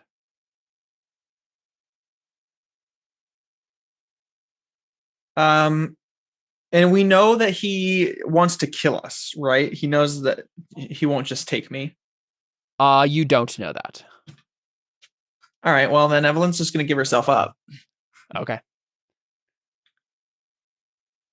How do you want to do Well, that? fortunately for us, you but can't this do is that her yet turn. because the door's too far away. Yeah, and this is her Yeah. turn, so I think that's going to be her plan next turn. Is she's just going to open the door and be like, "Hey, Just well, know you have let's to go." somehow open it because we're emergency sample locked in here. Mhm. But I Oh, mean, right. once there's a finger of God on the other side, I feel like Sample will magically unlock it Mhm. conveniently. Yeah. Cool. I mean, he did lock it. There isn't any reason he couldn't. Jenkins rushes over here.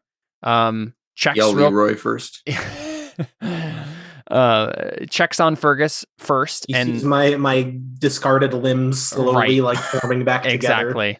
He at first is That's like totally worried, fine. and then he's like, oh, "Okay, it's Fergus, and he has weird powers now." Okay, you're fine. And then he looks to the other room, and then he sees it's like completely collapsed, and he just like reaches out one hand, like one arm towards it, and then just it drops limply to his side, and he seems dejected. Because we know Kiana and Jenkins had like a thing there, and he just is Mhm. staring Yeah. at the debris How many turns has it been?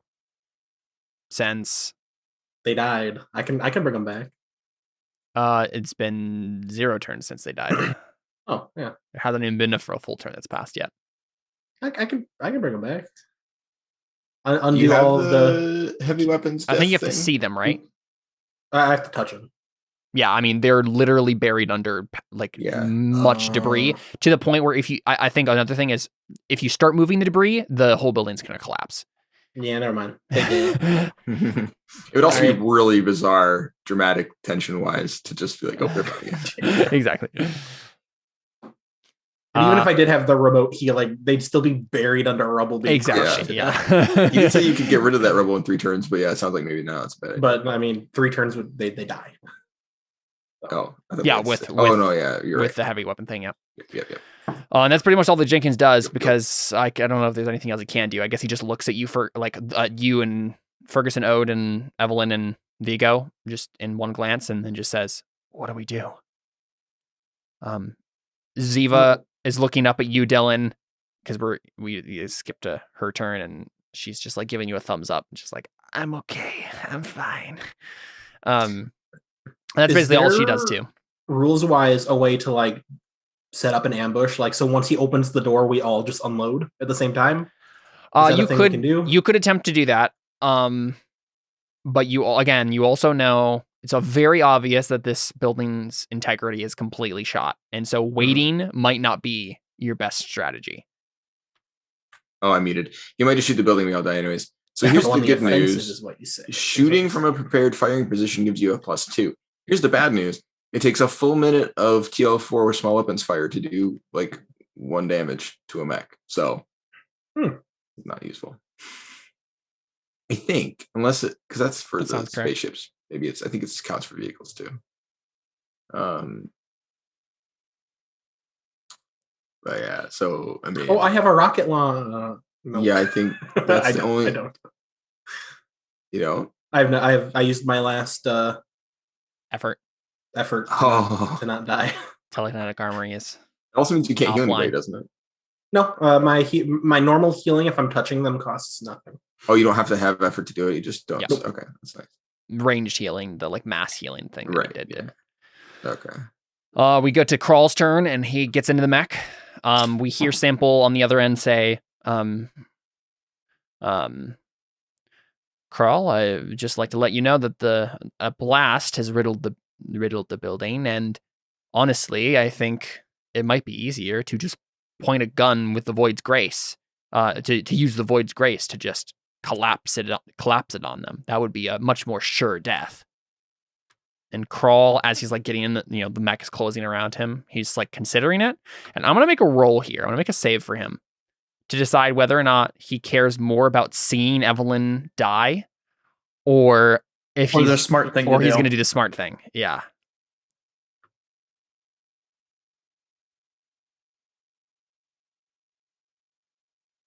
So yeah, he's gonna do the smart thing.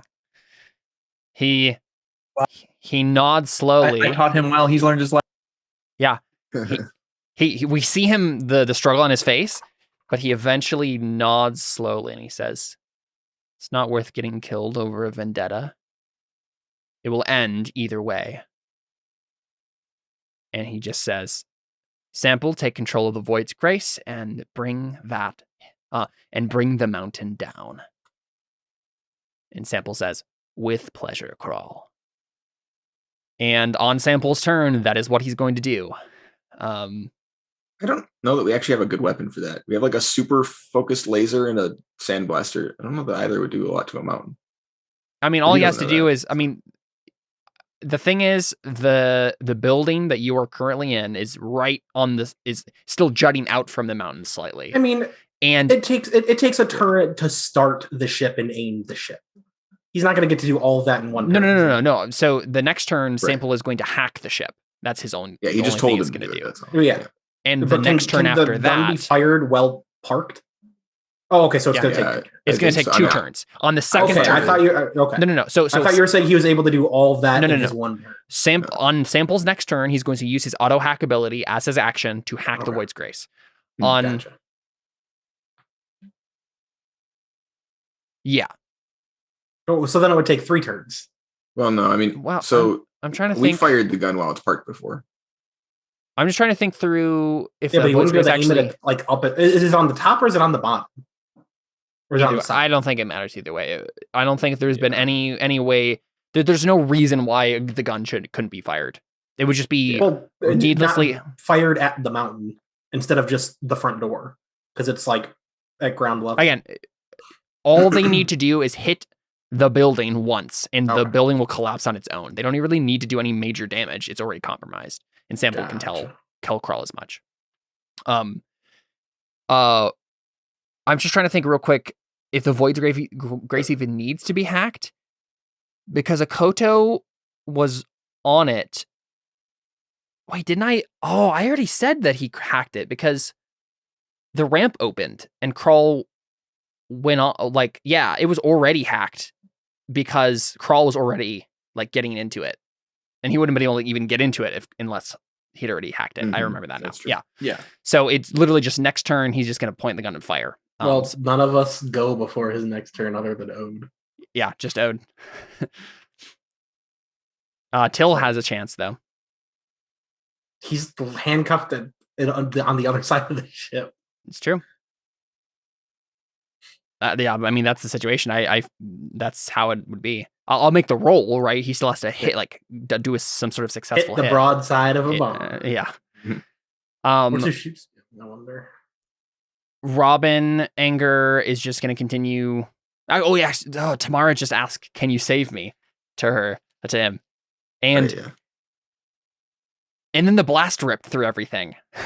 That was the last thing that happened with them. And so they're just like, holding their ears. Everything's ringing. But Tamara, I think, just still saying it, right? She just says, "Can you save me?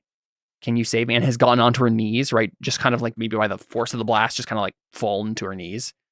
And Robin is like, his brow is furrowed and he's looking at Tamara. And I think you can guess what's wrong with her because, this is the thing that he's been doing for a while. I'm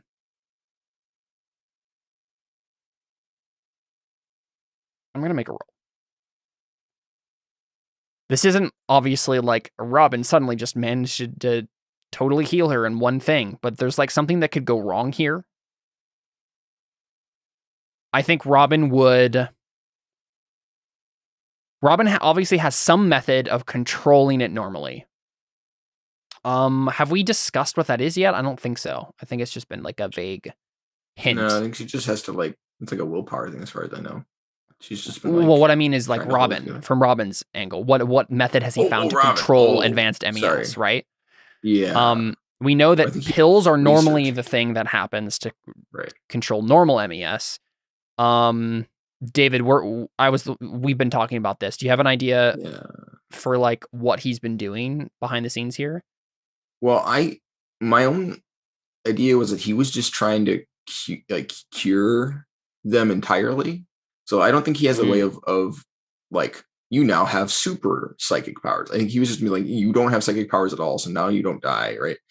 I always expected that he was treating it like a disease he wanted to cure, which I think was why he got kicked out of the cult and why that made Ode so mad, because they uprooted their lives basically because of their going against that whole thing. So I think his work here is about trying to cure psychic powers, not stabilize them, right? Yep. If that helps, I don't know.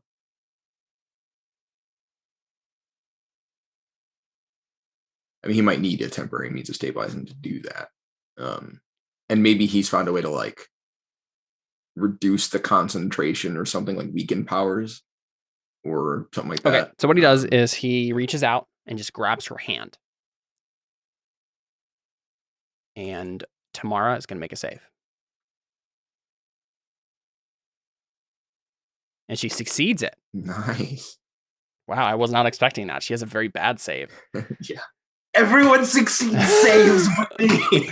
She needed another 15 to do it. This is what, yeah, so 7. Robin, I think, says, I know what you've been through, and grabs her hand.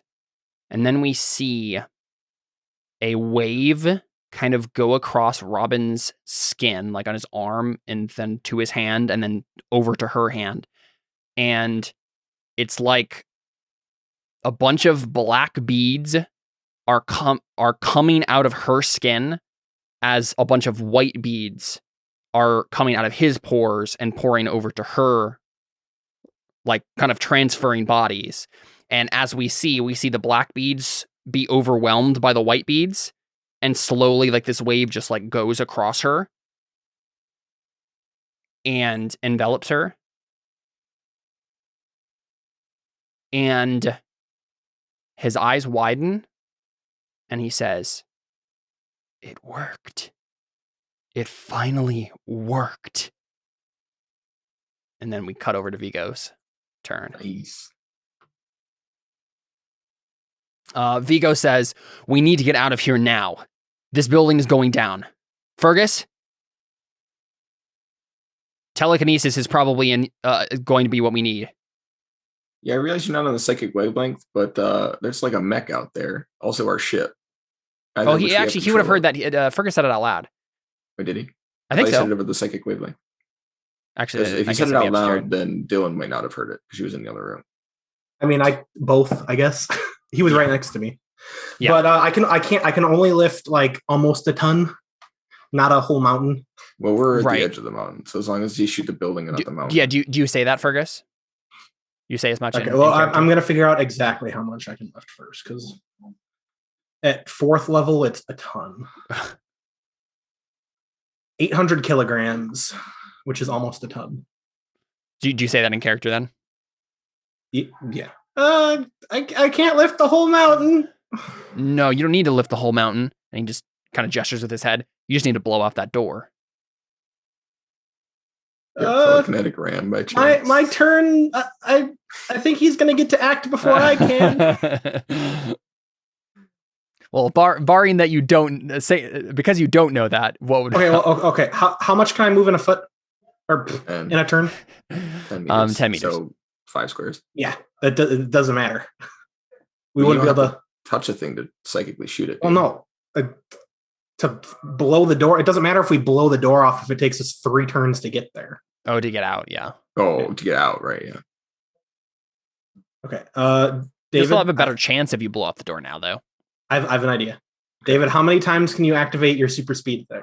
It depends on how much system strain I have. I have 6, and if I roll again, it will be 1.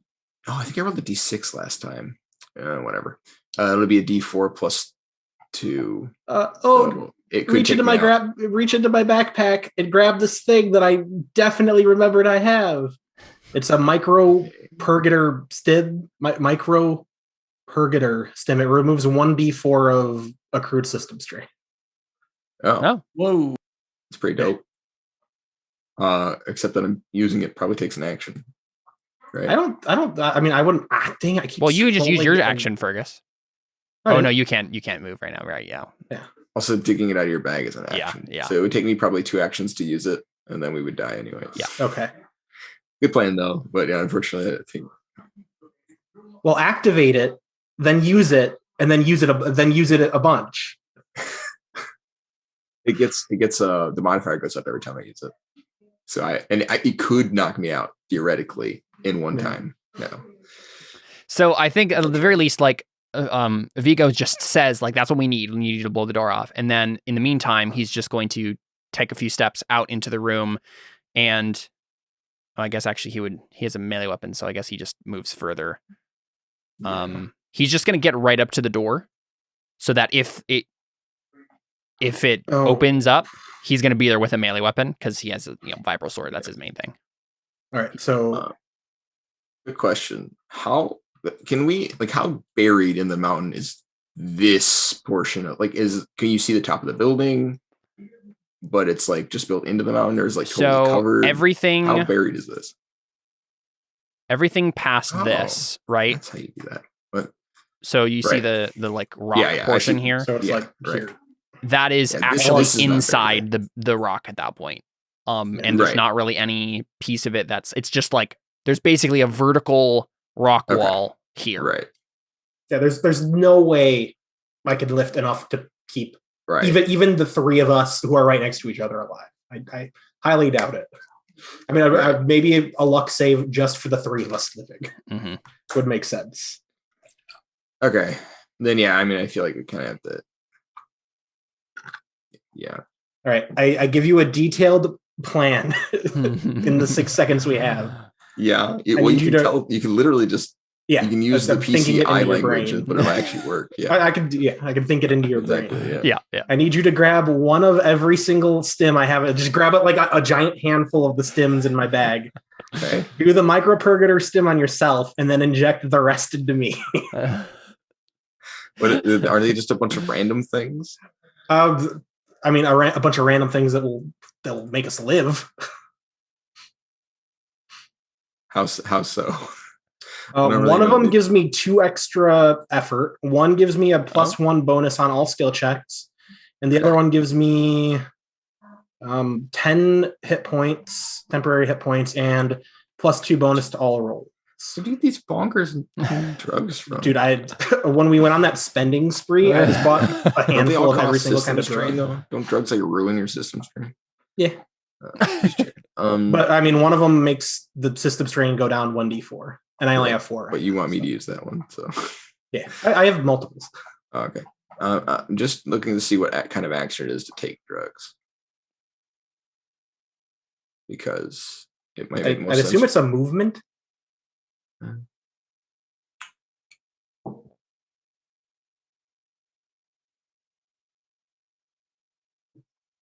don't even really know. Yeah, to ready or stow an item, it's a action.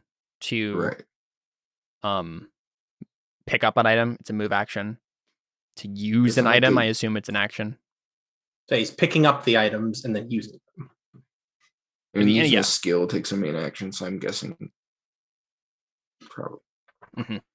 And given Fergus's specific situation, I would be fine with you injecting all of them into him at once with one action, because Fergus's biopsionic stuff could handle it. Yeah, well, I was thinking you could use your turn to dig them all out, and then I'll use my turn to inject. Well, the issue is you don't have you have a turn before Fergus does, and then Sample has his turn. Oh, can't I hold my action or something? Don't worry, my idea maybe can save all of us in the time that it takes for the rubble to crush it. As the rubble's falling, my turn can start. Yeah. And then I can maybe and that honestly probably is the way it would work, right? As soon as the sample gets his shot off, that's when things start collapsing. Yeah, I need you to use the rest of your turn to carry me, Jenkins, Evelyn, and what's her name? What's the sword lady's name? Teleporty lady? Alex's body. And Alex's corpse to your parents. I need you to carry all of us over there. I would totally cap out my strain doing that. Probably I can try, but all right. Is there even an Alex corpse left? No, probably not. Probably not much of a corpse. There may be like her upper torso is still there with like part of a head and on the armor that exploded. Yeah. There's probably again there may be a piece that's big enough to like be her still, but identifiable. Yeah. Okay, well, I'm just gonna tell you what my idea was. Yeah. I was gonna rip the nanites from her and absorb them, and then teleport us all out. That's a good plan. That is a good plan. The nanites are probably covering you right now. Maybe you can do that anyways. Because she was on the same bomb. Well, I also don't know what abilities does she have? She can teleport a mile, I think. I need to teleport everyone. What abilities do I have to? I don't think she has the mass teleport. No. She has. Yeah, she has to. No, she has multiple teleport, but I don't. There's like she has a limit to how much. Yeah, that's a pretty small. It's a pretty small limit. Okay. Let's see. Up to 3. Yeah. But you probably have bits of her bone in you. You could probably just take them out of that. So I could get the 4 of us because it's me and then 3, right? Or is it 3 total? I don't know the exact. It's not a lot. Up to 3 human-sized companions. Okay. So it would be all 4. So David, you need to grab his rocket launcher and then shoot it at the door and blow open the door. And I'll teleport us out. I don't even know if it's. Is anything on? Well, the thing is, if you're Fergus, if you're taking her nanites and trying to do this, you can also teleport to things you can't see. I teleport a certain amount of equipment that you can lift, I think, or whatever. I mean, I can still only teleport 3 people. Yes, that's the problem. Yes, I see what you're saying. Yeah. Either way, Fergus dumps this plan into Ode's mind with telepathy, and we'll see if we can act on it. Till, in the meantime, is going to attempt to break out again. And we'll see if he can manage it. He does with a total reversal of what he got last time. Double 6s. Fantastic. Crazy. And yeah, manages to like fiddle with there's probably some like, metal piece somewhere in this closet that he can like kind of jam the handcuff lock into and snap it off or whatever. He manages to kind of makeshift get them off. And then he's going to immediately go towards the terminal in the closet, and not even like his entire goal here is not to try anything, but like he can't do it this turn, obviously, because he's just spent his action doing this. But his goal is going to be use the terminal that's in the closet here that probably normally only like changes the lighting in here and like brings out specific outfits or drawers or whatever, right? And he's going to try to hack into the Void's Grace again through the terminal. That's his plan next. It's Layla's turn, and she just kind of like looks in awe at what just happened with the whole thing with Robin and Tamara. But she doesn't really have anything else that she's Fergus yells, "Run to the door! Run to the door!" Wait, Fergus, can you carry people telekinetically? Yes. Okay, just checking. I can carry up to 100 kilograms, right? The thing is, I don't. Well, no, it's up to that much, or I think I can carry 3 at a time. 3 people at a time. Gotcha. If Robin is still like kneeling there with Tamara, Layla is not going to move. So even though you said that, she's not moving anywhere. I think he didn't use his turn. Oh, he did use his turn. He did. Yeah, exactly. Tamara, though, I think will she'll listen to you because she suddenly her eyes like get clear and focused. And she just nods and like almost like in thanks to Robin and to Fergus, like as in confirmation. It's just like the same nod almost, and then just rushes over, like here probably just to like be ready to rush out of the door. Okoto is also running, and she gets over to the side here. And honestly, I think she's just going to try her best to just like press herself against the side of the canyon or the mountain wall here and just try to look.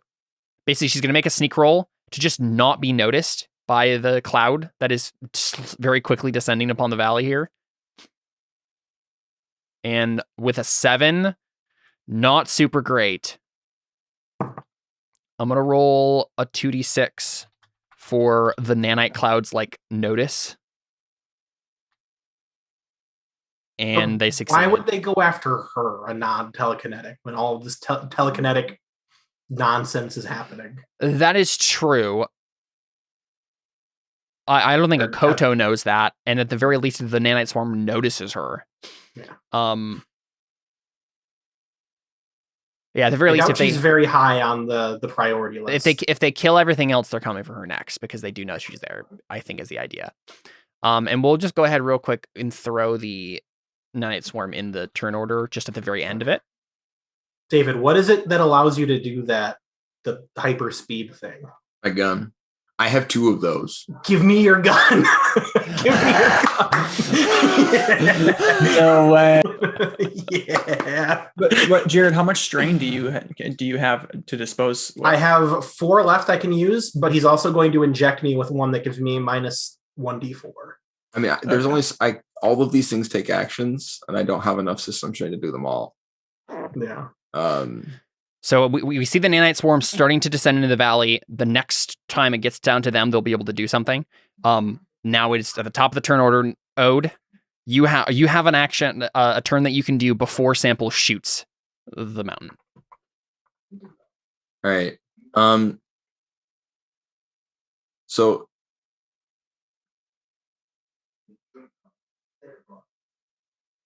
your turn isn't until after his turn. Yeah. You know what? Real quick, one thing that actually Layla would have done on her turn, I just remembered.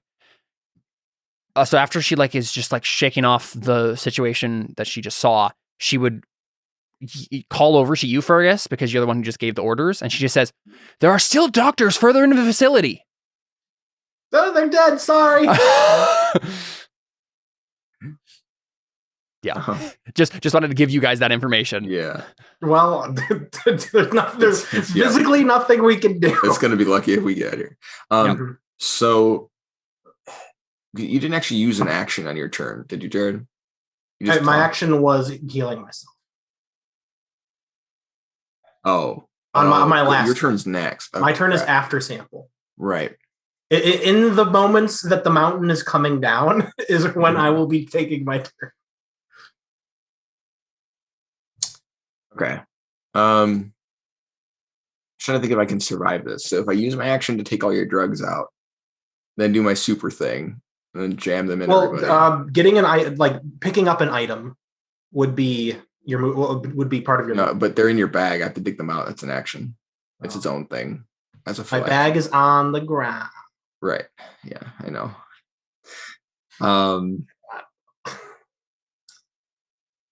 I mean, do you have anything other than drugs in your bag? I mean, well, okay.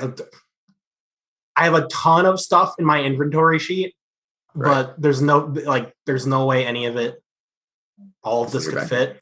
I probably have a stiletto charge. I probably have my hacking, my few hacking things, and maybe food. Actually, no, I don't need food.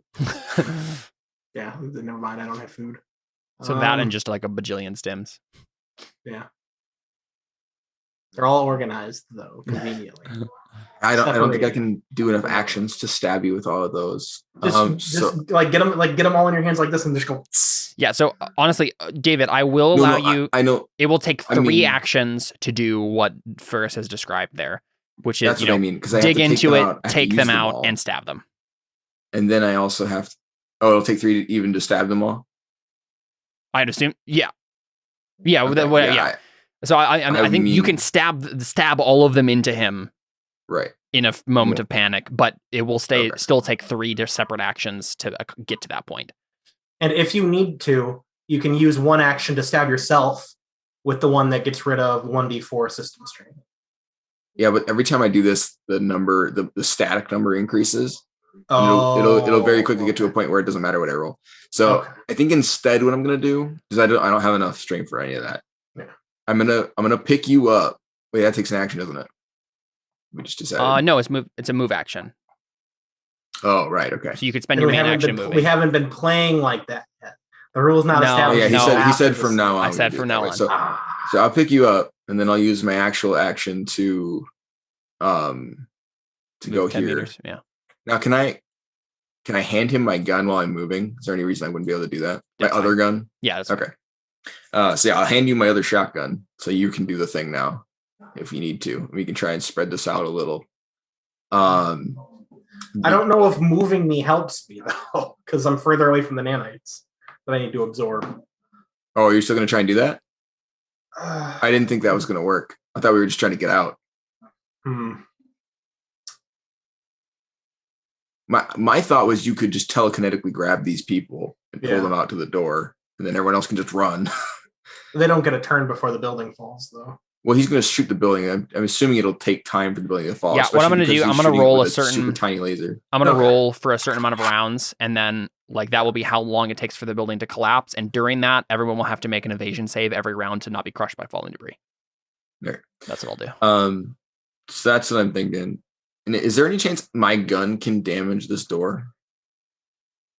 I mean, my gun does an absurd amount of damage, but it's also kind of like narratively, it's kind of like a not super impactful weapon. Yeah, I mean, it's like a stun gun, right? Kinda. I mean, technically, it's even with like electrical blasts. I don't think it's gonna. Yeah. Burst open a blast door. So. Oh yeah, that doesn't help anyway because the door's closed. Right. Well, I was gonna try and blow the door open, but I don't think I can. No, I don't think you can with your weapon.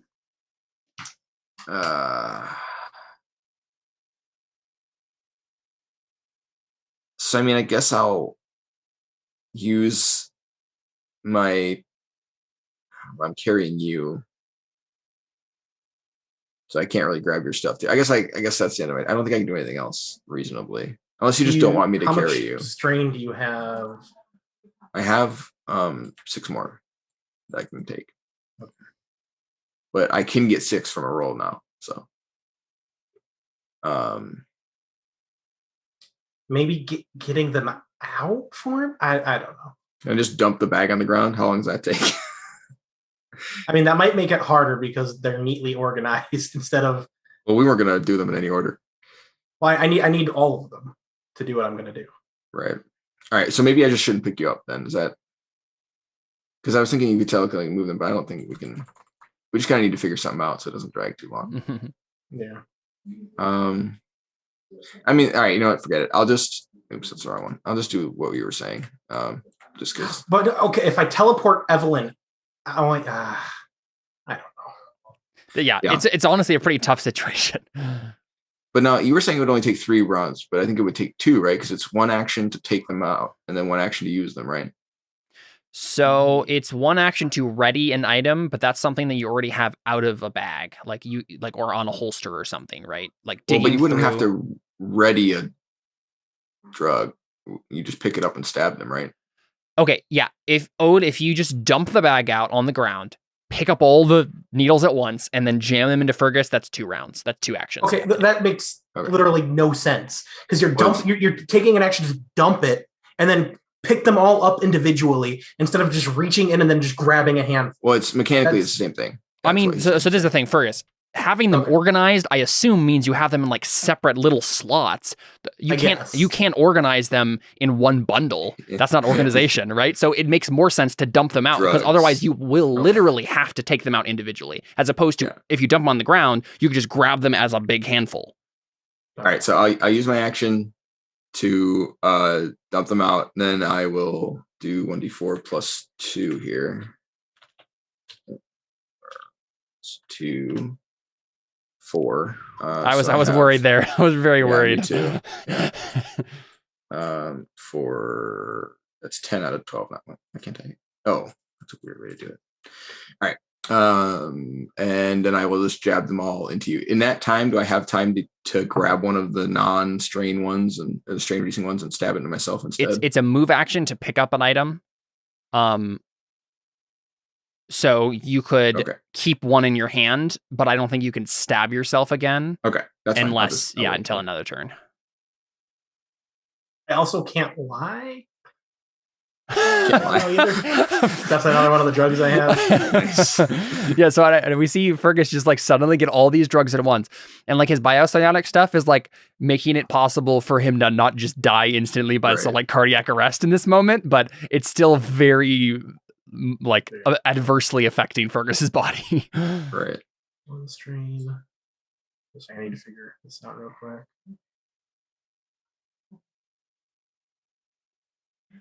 And then technically I have a move action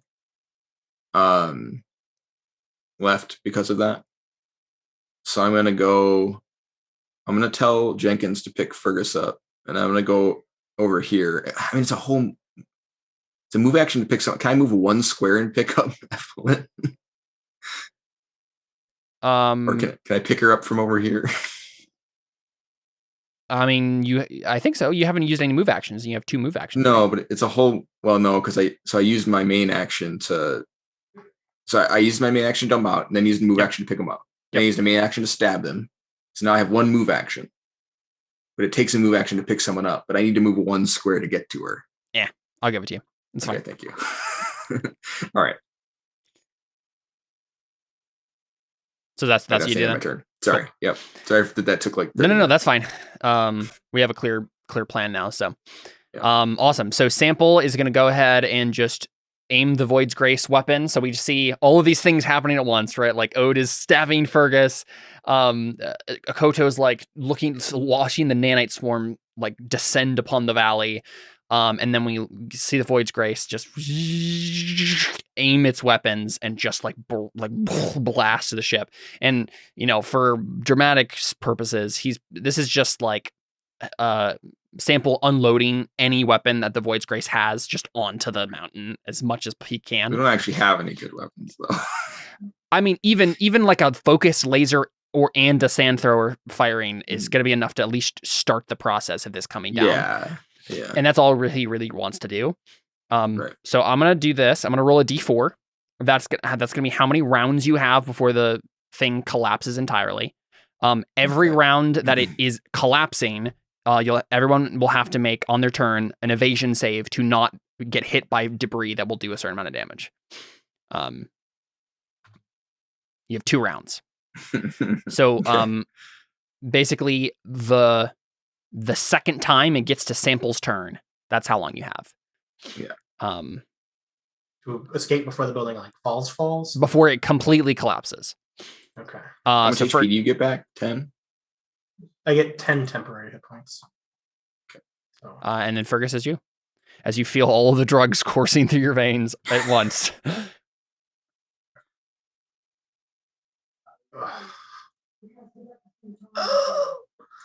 Okay.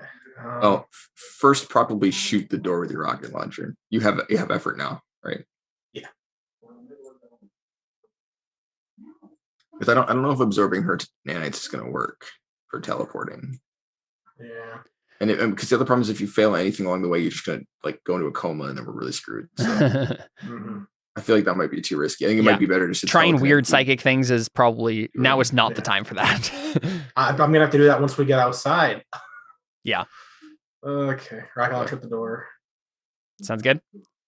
26. Yep. I think you blow it off just fine. Okay. That's a good amount of damage. And this thing is better against stuff like and this. And then can I use David's gun thingy? You have it. Right. Wait. No. Sorry. I was over here. I did that. Dropping is a free action, I think. Yeah. Drop is fine. Yeah. And Fergus. So picking it up is a move action. So you can pick up the gun as your movement, basically. I catch it in the air as it's falling, so it's not picking it up. No. Can I drop it on him and then it's not? No. Okay. All right. Okay. So for drugs, do I get the system strain right away, or is it when they run out? I think it's right away. Because I don't think that makes sense. I think it should be when they run out. I still don't know. But I mean, you lose 4 anyways, right? Because you have the system strain drug. It's 1d4. Oh, 1d4. All right, well, might as well roll that now because it sounds like it might matter. I already rolled it and it was a 1. Oh no. Yeah, let me check real quick and see. But I'm at 2 system strain right now. Oh, yeah, this might just take you out, Jared. This might not have been a good idea. Yeah. Well, it was the literal only. Yeah, I mean, we didn't know. I know. I mean, I guess you could just, pick up 2 of them, then instead of all of them, maybe. I guess if there's only 2 that you want, then maybe I could have done that. Yeah, but that was when I thought it. Okay, well, let's figure out the rules first. Yeah, I'm trying. I thought it was at the end because That's Yeah. typically Well, what 'cause happens with you need- drugs. You needed health Uh-huh. and effort and strains. That's at least 3. I guess technically you don't need the Almost health all and of these require a heal check You did a heal check to eject? to apply correctly. Just But I don't make need it. to apply it correctly, right? Because you can heal Oh, just yourself. make a heal check for us, and let's just see how well it goes. Oh gosh. It's intelligence, I assume. Yes. Oh wow. 9's That's not shocking. bad. So I'll say in this moment, and because Fergus is a Bioscion, you managed to not do something catastrophically wrong. That we're definitely EpiPens don't completely work this way. butchering rules at this point, but oh well. So did you have all of them in your bag, Fergus? I'd assume so. There's no reason I wouldn't. Okay. You get 1 system strain. Yeah, it's just when you take it. Oh, what? Okay. Oh no, it's different. It's different for each one. Okay. So first one, you take 1 system strain. Brainwave. At the end of the hour that it lasts for, like where you get the extra 2 psychic effort, you take take 4 points of system strain. Jeez. Um, Oh, gosh. let's see. Any of the other ones? Lift gives you 1 system strain, so that's a 2. 3 system strain for another one. That's already enough, I think, right? No. 4 system strain. Wait, what? Are you totaling or are you 6 system strain. I'm totaling them. What are you Oh. reading? I'm going through all of the pharmaceuticals and looking at what system strain it adds to you. Oh, I And don't have when? every single drug in the game. Well, which ones you have? I literally asked you that question. Oh, I thought you were talking about the ones on my sheet. Which one in No, my sheet I'm not that I looking on haven't your read sheet. yet? I'm just looking at the rules Okay. on Yes, in the book. brainwave, squeal. I have the micro psych. purgator stem, psych, squeal, and Micro purgator. What is that? It's a special one, I think. It's Yeah. probably like a TL6 or TL5 or something. That's the one that gives him his strain back. Oh, okay, then it doesn't matter. So which one? Sorry, read them again. The ones he has. So psych. Okay, psych Squeal. adds 1 system strain. Okay. Brainwave is the one that is 4 points, but Later. after an hour. Squeal. And tsunami. Squeal does none, and tsunami does 2. Tsunami. Okay, so 3. I don't see Gives you extra tsunami hit in- points, It's on the bottom. temporary hit points. Mine anyway. And Oh, there it 2 is. to ability things. What? Oh, the 2 Yeah. effort. What's that called? That's the tsunami. That's Oh, wait, what? brainwave. Oh, yeah. Oh, that's brainwave. Okay. Sorry. Cool. So you take 3 system strain now, and you will take 4 later. Also, in 5 minutes, you heal 8 health. Not that it really matters. Wait, it says you have 5 of each of these. Yeah. Did you take all 5 of them? No. I doubt you could fit 25 syringes in your hand. That's what I was imagining. Grab one of each color. That's definitely what I was imagining too, but it's fine. Yeah. All right. You're welcome, Jared. This plan should not have worked in any way, shape, or form in any universe, but here we are.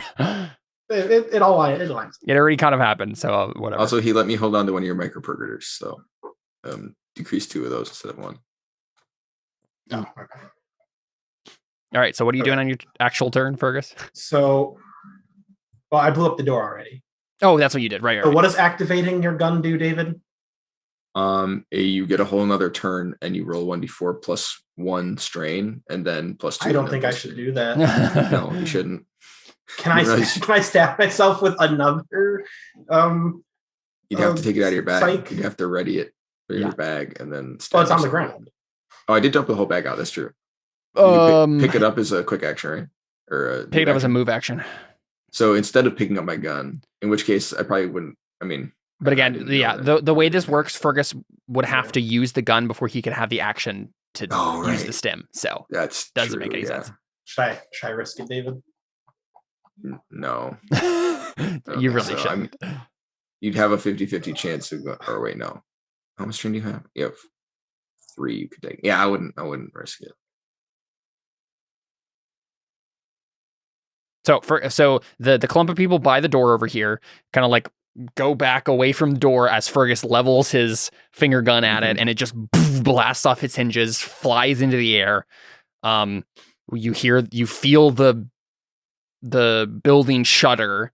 And then at first you're like, oh no, did we just set it off? But then you hear the weapons of the Void's Grace firing on the like building above the door, and yeah, so just like a constant laser beam and like multiple sand throwing blasts, and so you guys can just feel that the thing is starting to collapse, and you need to make a break for the exit.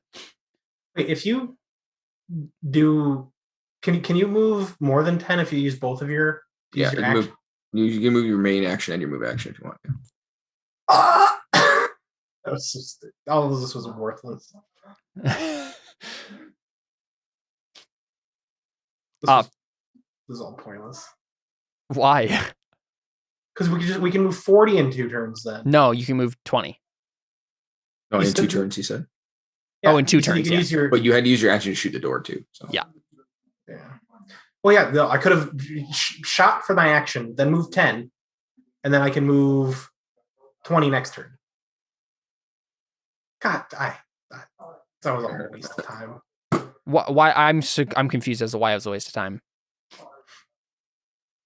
You wouldn't have been able to shoot it without the effort, by the way. Yeah. That's true. Actually, you would have had a torch at the very least. Okay. Oh, but I wait. David injected me, right? Yeah. Oh, I can still move 10 then, right? Yeah. Oh, okay, cool. I'm gonna move 10. Unless you picked up something. Did you pick up the? Oh, you picked up the gun.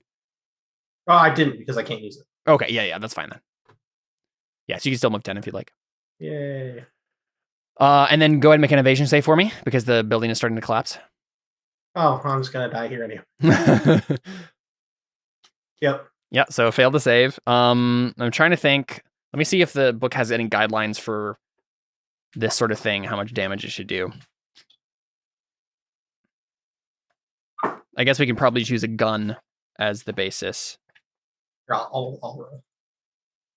Well, I'm just curious. Like, the question would be, what type of gun? It does 40 damage.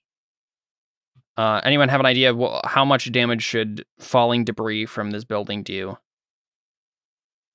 In terms of weapons? I don't know. It probably depends on the size of the debris. It'll probably depend. So we'll probably just like a median of various sizes.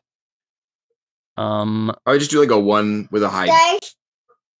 Do a 1 dice with a high, like right. 1d20. You know what I mean? Yeah, I'm gonna do rifle damage, which is 1d10 plus 2. So 3 to Does 12. it have to hit me? No, it you failing the save means you got hit. Oh, okay. So you take but now it has max. to hit my armor class. No, right? you take 12 damage from falling debris. Well, yeah, there's the evasion save. It hits me. Jared. It needs to break my armor. That's not how the game works.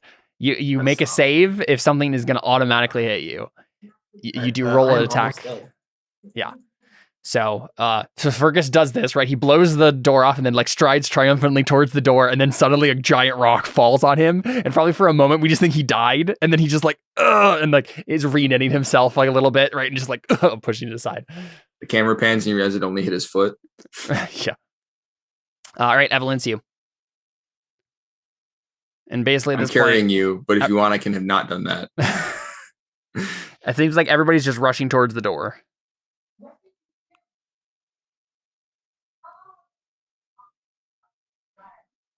Seems like Ezra is upset.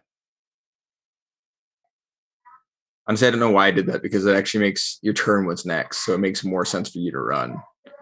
So and then you should pick me up on the way. Yeah, I can't. Well, actually, just keep picking each other up as you go. Yeah. If Connor's plan is to run, can I have just run instead of picking him up? Yeah. Okay, thanks. I'll wait to hear what Connor says. Connor, can you hear us, Connor? At the very least, can you hear us, Connor? Oh, okay. I just wasn't sure because you weren't responding. So, it's Evelyn's turn whenever you get a chance.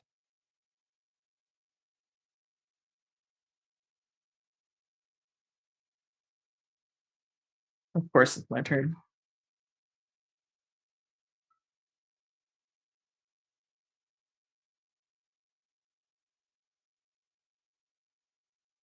Do you want to have Dylan go first? Sure, yeah, you're on the same turn order. That's fine. Dylan, what do you do? Why are people taking drugs? I'm so confused. Fergus just wanted to get a bunch of boosts for what he was going to attempt to do, though it didn't end up being as important as he thought. Well, I needed it. I needed the effort. To you needed the effort at least, yeah. So, yeah. But the door has been blasted open, so. By us? Fergus. Or by... Okay. They shot the mountain, and the building is currently collapsing. Oh, so that's true. Yeah, Dylan, go ahead and start by making an evasion save. Oh, yeah. Frick. Okay, you're fine. You don't get hit by falling debris. We have this round and one more to get out of here before we all die, and there's a hole in the door. So. And probably the next round, the debris will probably increase by a die in damage if it hits you. Would I be able to pick Ziva up and go out the door? And to move 10 meters, yep. Yeah. Okay. You can't move. You can't move. Do like a full move and do 20 meters because it would take a move action to pick her up. Yeah. So you only need 8 to get out of here, anyways.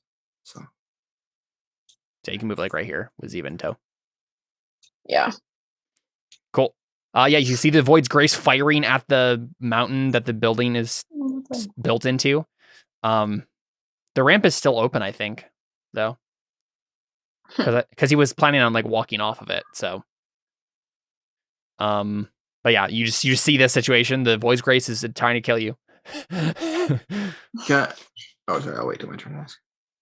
And then it'd be Evelyn's turn. I assume Evelyn just wants to run. I assume she just wants to run, so I guess we'll just do that. Live, so, does she need an evasion save? Yes, she will need to do an evasion save, but she can get up right up to Vigo by the end of her turn. So we'll. But if the evasion save knocks her out, then she has that. That is true. Yeah. She can't move, right? She's like that. Oh yeah, there you go. Yep. So she dodges falling debris and rushes out. So we just rolled for you, Connor, real quick, and you succeeded on the save, and then we assume you just ran to the door. Thank you. Yeah, that's fine. Cool. All right, it is Crawl's turn. I think we see Sample. We hear Sample say to Crawl, like, "It seems like they've made their way out of the building anyway." And Crawl kind of like smiles to himself as if like he was hoping that would happen, so that he actually gets a chance to use this thing. And then he. The thing is, like, this was in like the cargo bay, the mech was. So he just basically presses a button and lowers himself down, like with the cargo ramp or the cargo elevator or whatever. And suddenly it's just below the Void's Grace, facing all of you, like right here.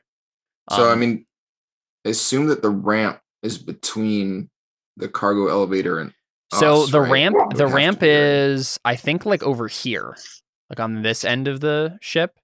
I'll double check the ship map real quick and sorry, see. I just turned my camera off. And You're good. That must have been Okay, so it looks like the ramp is. So the way this is set up from your guys' perspective is the Void's Grace. Let me actually just drag the Void's Grace token onto the map here real quick and get a general idea of where it is. Yeah. So Till is like in a closet over here. Hans has descended. We'll say that this is literally the the orientation of the ship, right? So it's like facing this way, with its nose like towards the building a little bit. And so Hans is lowering down from the center of it, right? So he's now below the ship, right about center with Dylan and Ziva. And Sample is off somewhere else doing hacking stuff, so he's not actually really on this map. Till is in a closet up here. The ramp was right here. Was like coming up this way. Right? So it lowered down from the nose. So it's like below the nose of the ship. That's where it opens up. So the ramp, there's a ramp, Dylan, that you can see going up into the ship this way. But he's also lowered down on a cargo elevator in the center of the ship. Either way, he's below the ship, facing you. The thing is, it doesn't take a full action to press a button. So I think he might get an opportunity to just shoot Dylan Probably depends on how long the elevator takes to like open and descend. Cargo elevators don't tend to be very quick. I think it might not take longer than 6 seconds though, right? I mean, it's not gonna want to drop like quick because there's usually cargo. I think it kind of depends on where the guns are because yeah. I mean, after 6 seconds, he probably would be low. I don't know. It depends how tall it is. I'm gonna do this. I'm just gonna have Krull make a luck save. Okay, that works for me. He failed. Wow, why is his luck save so bad? That's not right. Yeah, that shouldn't be. Wait, what is your guys' luck saves? The same as our other. It's 8. 8. So he still. Well, he still failed then. Yeah, he's your same level. So that's true. Yeah. I'm not sure why it would do that. That's weird. Very strange. Maybe it's just because it was added right now instead of while you guys were leveling up. It like weirdly. Oh, maybe. Yes. Let me try changing his level real quick and see if. Yeah, there you go. Then it fixed it. Oh, there you go. It is now. His luck save is a 9, so he would have failed. So basically, it takes the full time to lower. So this is more dramatic anyway, right? He gets down and is facing everybody and hasn't been able to do a shot yet. Ziva. I think she just shoots him. Because that's what she would do. With a pistol? Yeah. She just like, and just like aims and fires. Okay. Can I telekinetically Misses tell her terribly to not stand behind Dylan right now and like run to the side a little bit? I think Dylan's carrying. Yeah, she's running. Okay. Dylan's carrying her. Yeah, Dylan's carrying her. Yeah, that's right. And she was literally like, just kind of crumpled, but she like aims her pistol and fires, and it just it gets absorbed by the mech. It's also immune to any kind of attack that isn't a heavy weapon attack or a vehicle weapon. So Jenkins takes a step forward and then looks back at you, Fergus. And I think he says, I don't know if I can leave her here. I'm sorry, but she's dead. I can't fix this. Make a talk roll for me, Fergus. Do I get +1 since he's my brother? Sure. Yay. I need it since I don't have charisma. Oh, actually, wait a minute. Is this a skill check? Mm-hmm. All right, let's see how much pluses I get for that. From all these drugs. I think it's 3 because 1 gives a 2. Because yeah, this would have really busted up Jenkins. Like he's definitely having a moment of like, do I just die here in the rubble with her? Like, that's not sorry, I have so many drugs. Bonus on all skill checks. Okay, so I get 3. So I get 4 to +4 to. Nice. Go for it. Dude, why haven't we been doing drugs this whole time? Out of context code for the night. I get to reroll that 1. Probably. Yeah, I was gonna say you have to. So that is 10. literally that was the DC I said in my head. Yeah. Was 10. Yeah. So congratulations. So he hesitates for just a moment longer and then rushes out with you guys. Can he not double move? He can. Okay, can he stand right here? I need him to not double move. Yeah. Jenkins, throw me. I need him to get me as close to the door as possible. The best part is you can telekinetically levitate. You just can't fly. So as long as he throws you, you can just keep yourself from hitting. That's true. Yeah. Yeah. I guess he'll do that. I'll just have him roll exert. I can't hit. I can't take another hit. Yeah, there you go. You're thrown out of the building. How far does he throw me? Let's see. How far can a good shot put thrower throw someone? Let me look. What's the weapon range on a throwing weapon? Yeah, that's probably good. Give us some idea. Fergus is much lighter than much heavier than a grenade, though. Yeah, but if they have like spears, I mean, he's heavier than a spear, obviously. 23.37 meters is the like record. Yeah, but he's also a robot. So but you weigh more than a shock put. And he's also a robot, so I think it kind of evens out. So maybe 20 feet. Well, he got a 10 on an exert, which is pretty good, but not like god level stuff. So let's say he manages to throw you like right there. Yeah, I exited roll 20 on next. So I'll be right back. So you're like next to the door, but not actually beyond it. Okay, that's all I need. Now I could heal and move. All right, so Robin is gonna shout again to you guys and say, "My colleagues are trapped in here. We're going to leave them to die." The building's coming down in one turn. You need to leave now. Make another talk roll. Yeah. And I'll throw something along the lines of,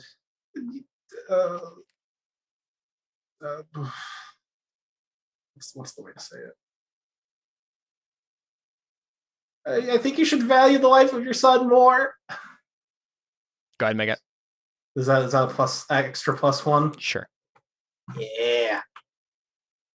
I'm a god right now.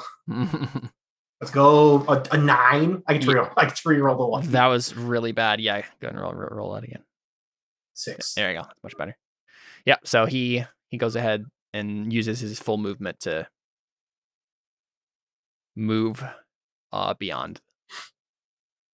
And in theory he's dragging his wife behind him, but she'll do her own movement on her turn. All right, Till is going to try to hack back from Sample, which he'll be able to do. He'll be able to do on his turn if he gets a high enough roll. Though Sample will be able to take it back without a roll on his turn, right? Yeah. We can't just do that infinitely. We see the cargo going down, and then Till hacks him, and then it slowly goes back up. It's like no. Trying to lean down, like get off. Their turn just goes. That's amazing. So he's gonna make a roll here, and Sample can't do that infinitely. Ode, he's committing effort basically when he does this. Right. I think 10 is good enough to take it back. Sample's not expecting this, so we can at least take it back and do something. And at the very least, he's gonna just stop the guns, right? So Till makes the guns go offline, which is going to not progress it any further. So this next round is not going to go to 2d10 for damage. It's just going to be 1d10 still. But that's basically all he accomplishes on his turn. And the cargo thing starts going up because that's hilarious. Oh, wait a second. I needed to roll for other people. Wait a second. Who has gone in this turn that should have made evasion saves? Jenkins and Robin. Dad. Yep. Okay, I'll make those real quick. Because Dad might just die if he gets it bad enough. So. Yeah. So Jenkins fails. Oh. Jenkins is a tank. So after he throws you, he gets hit by a big rock and stumbles. And then, if Robin fails this could be very bad. You won. Jeez. He could still survive though. Nope. Okay, so you tell him to run, but his hesitation costs him because he gets here and then suddenly a rock falls on him and kills him. Right? Again. It squashes him. Tamara it's her turn now. She'll go ahead and make an evasion save and then try to make her way out. She fails. She dies. Well, there's 12 sessions wasted, guys. Can she? Fergus can probably here too. Because if she can't make it to here too, she's dead. No. I'm sorry. Oh, Layla, you're talking about? Oh, Tamara is the one who just failed. Okay. She's right there. Yeah, your mom's not dead yet. And technically, I think you can still heal them. Yeah. Right, but you don't have time to do it. Well, the next turn, he's not going to shoot again. So theoretically, that's true. I can heal and then leave the next turn. And your mom also fails, so gets crushed. But I don't think she makes it. You know what? I'll make a luck save for her to see how far she makes it before she gets crushed. All of the NPCs just get like mangled. All the falling debris. So failed the luck save as well. So yeah, she just is dead over there. All three of the NPCs are just dead. Or at least dying. Makoto is just kind of doing her own thing at this point. The nanite swarm descends at this point. And where does it descend? That's a good question. It descends in the valley, and it's like gonna attack. It's not attacking us yet. It might attack Dylan. I mean, if it had to choose between you need to give us more warning than they're now on us. It moves very fast. Okay. My main thing is if it had an option between like a small psychic person or a giant psychic tank, it would probably pick the latter. Yes, I would imagine. But Dylan is in their sight, right? I guess I don't know if they see per se, but no, see, he's underneath the Void's Grace, so it might not be the immediate move on the Cloud's part, right? To go underneath the ship instead of just attacking the person that's in the open. So what I want Dylan to make a luck save.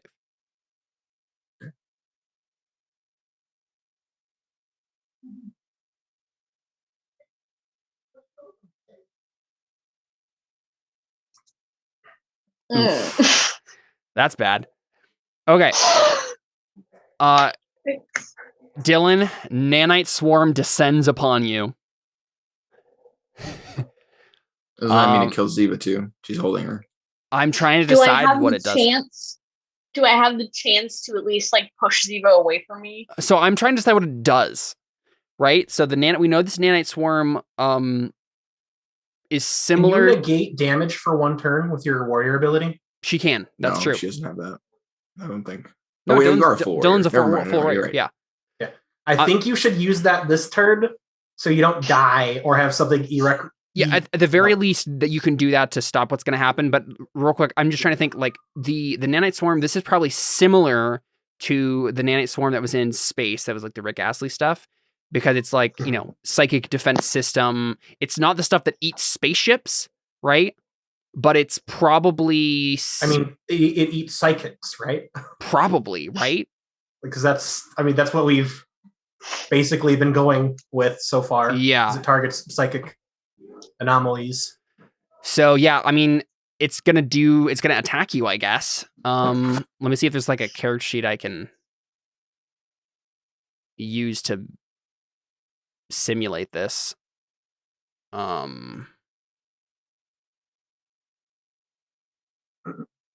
Yes. Genetically engineered murder beast. Wrong planet. Oh man.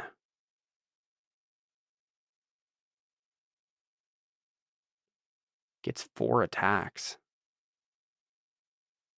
If I use those stats. And I'm at half. Weird. I don't think anything else in this game gets multiple attacks. That's great. It's really strange. No, I think you should use NPCs the vortex cannon because that's like 1 attack. Yeah, but it does like 40 damage. I mean, yeah, but she can negate all. She can negate all of it. Or spike thrower. That's better. With TL3 shotgun. You want me to roll my spike thrower for you, Caleb? Okay. Just gonna go for it. Oh, okay, that's not bad. So okay, two I of. think only 2 of those. I mean, that's enough to take you out, though, isn't it? No, it's not. One. No, I'm at half health. So she doesn't even need to negate 1. She does 8 and 4, 12 damage is what she takes, and she has 21 hit points. Oh, I wasn't looking at the attack rolls. I was just looking at the damage. Yeah.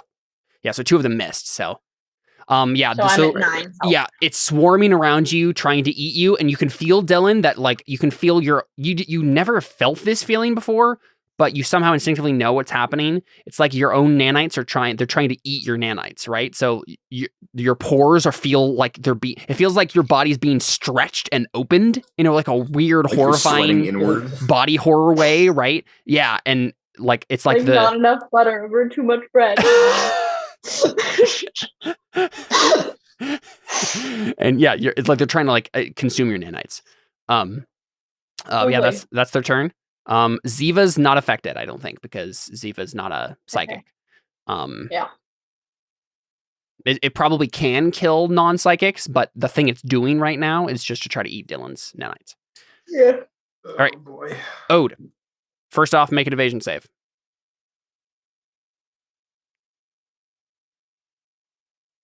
Ooh, Hey, that's nice close. job. Thanks. Yeah, you just saw your parents get crushed by falling Yeah, debris. well, I mean, I guess I go over here and pull a rock off of my dad. Yeah. Well, I don't know. Can I reach her? Yeah, no, I can't. So I'll go over here first. And that was wrong. Do the thing. Thank you.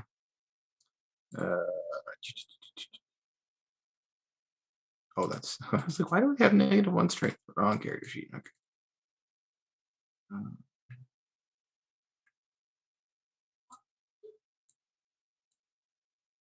Not a very good roll. It's not a very good roll, but I think it's good enough. Oh. So yeah, you managed to push the debris off your father and see his crushed body. Yep. Very good. I don't have enough. What happens if you hit your system strain max? I don't remember. Do you just pass out? I was trying to find it, and it's not in the damage section. Yeah, I think you either pass out or die, I assume. But I don't remember if it's immediate, is what I'm trying to figure out. I'm pretty sure it would be immediate, as far as I can tell. Can you even find a mention of it? I wish there was a compendium for this. Yeah. That'd be helpful. 40. So since he has to roll the hack, he can't also shoot, right? Yeah, exactly. He just spends his turn taking back the So grace. we essentially get another turn in here. No, because he already started the process. It's just not as bad before it collapses. Yeah. Well, maybe you get one more turn. Okay. Yeah, let's say that. That makes sense. I can't find anything about system strain at all. So how many more times do we get to him before it falls? Do we get to him one more time, or do we get to him 2 more times? At this point, it's been we've gotten to him once, and Okay. it will have to get to him 2 more times because you stopped him from firing. Okay.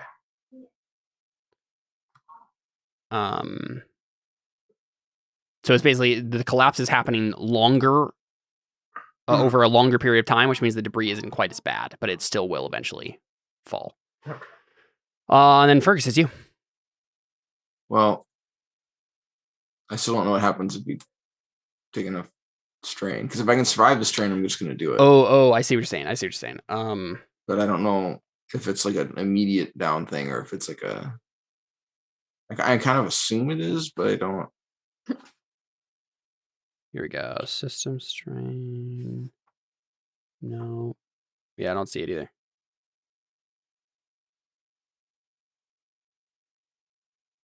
There's environmental hazards, but it doesn't talk about strain at all. What the heck? Yeah, that's really weird. It should. I mean, I assume you just go unconscious. Yeah, let's just go with that. That seems the most likely. It makes sense. All right, then yeah, it's your turn. So we're not looking at the rules for a long time. Yeah. All right. Well, I'm gonna move the 6 feet. Oops, I can't select my character. There we go. Can I spend multiple effort to get like bonuses for what I'm about to do? What are you trying to do? I'm going to Rick Astley the Swarm. Oh, okay. You want to try to get this one? I mean, that's the literal only option we have right now. Mm-hmm. We don't have another weapon to take care of it. I don't know if you can, because you explicitly killed the god, the psychic god that was controlling them before, and then failed the roll to try to get it. That would have been the thing that would allow you to take control of these things, as being that thing. Okay, you can make a roll. It's going to be incredibly, incredibly difficult. It would be way easier to just try to destroy them somehow with psychic stuff than it would be to take them over at this point. Technically, you can telekinetically kill robots instantly. I don't know if that helps, but because you can't telekinetically crush people, but you can telekinetically crush like. I mean, these aren't machines. really robots. They're like small nanites. I don't know if crushing them would have the same effect. If you use telekinetic armory and attack it with your stuff like that, you can damage the nanite cloud. Yeah. Oh, Damaging kill it's it? not. Yeah, okay. Damaging it's not isn't going to help though because I'm going to die in one turn. Got it. She's going to die next turn. Mm-hmm. So this is an all or nothing roll.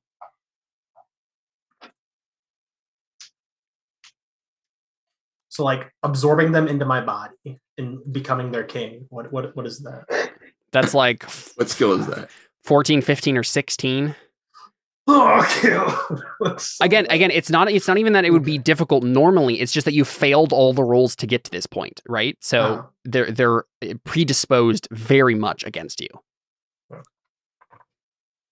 Not only do they know like instinctively that you killed the thing that was controlling them before, but you also failed to take over his psychic aura. So, but what if I change my genetics to be somebody else? Telepathically communicate to them that there's a really big psychic snack right here?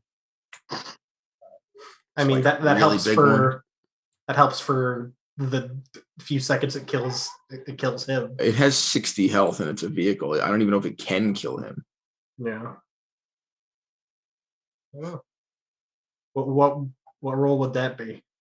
I imagine it would be a lot easier than. It'd be a telepathy roll. Yeah. I mean, you're just telling it what it wants to know, anyways. It can't be that hard. You're like, that is kind of what you did with it before, right? You redirected it to something else. But now it knows that trick. Yeah, but now you're actually telling the truth. Yeah.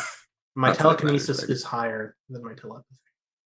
Right, but the difficulty I assume is way lower, right?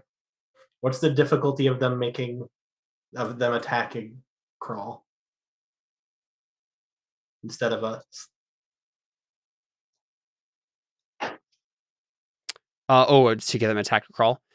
Yeah. I'm thinking like 12, 13.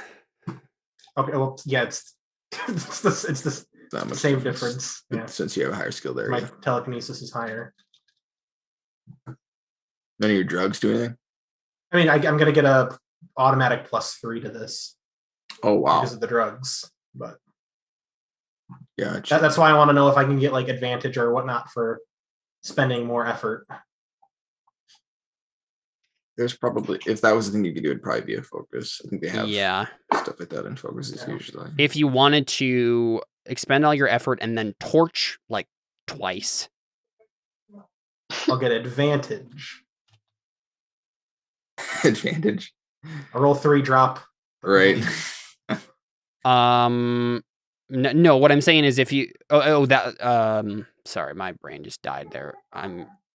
What do you actually want to do? I'm confused here. We've gone through several scenarios. To become I want to Rick Astley them. Right, again. Essentially absorb them and then make them like in my mind palace. Right, and you want to expend extra effort to do this and get extra effort and maybe torch too. I'd either get more dice or bonus. More dice or get like advantage. Right. Like roll 3d6, drop the lowest one. How much effort do you have right now? Wait, I have 2 effort from the drugs. She's unconscious. Huh? Who's Her? unconscious? No, the psychic god in your brain. Can she help you with stuff? What's her telekinesis skill? I think it's. I assume she's going to be helping. It's 4. Or her telepathy is 4. Yeah. I think her telekinesis probably be 3. Yeah. Well, hey, maybe she can use the telepathy to guide them over there then. Because if you use her telepathy on a lower difficulty, you're more likely to win. I like this idea. So Fergus, you could do that. You could do that. But that means you're giving Evangelia control of them, not you. I mean, which is better than whoever's doing it now. It's true. I'm just saying, like, that is technically. But would I get a +1 just from having her help? No, I don't think so. Okay. She can't. Well, then I'm just help. Yeah. My telekinesis is higher than hers. Well, no. So the way his power works, he has to use her skill, or not use her. Okay. In this case, she can give me a +1. Yeah, but in this case, because of the situation, you giving her like using her skill means she's the one trying to control him. Okay. Because they've rejected you basically already. Well, Okay, I'll spend my 2 effort, and then how many times do I have to torch to get the advantage? 2 times, I think. Okay, so let's roll 2d6. I'm just going to torch 1 and a 5. Yeah, I think the 5 is okay. Is a good roll. I never know where to find this in the rules. Here we go. With a 1, lose 1 point from your wisdom score. And then a 5, lose 1 point from an attribute you choose.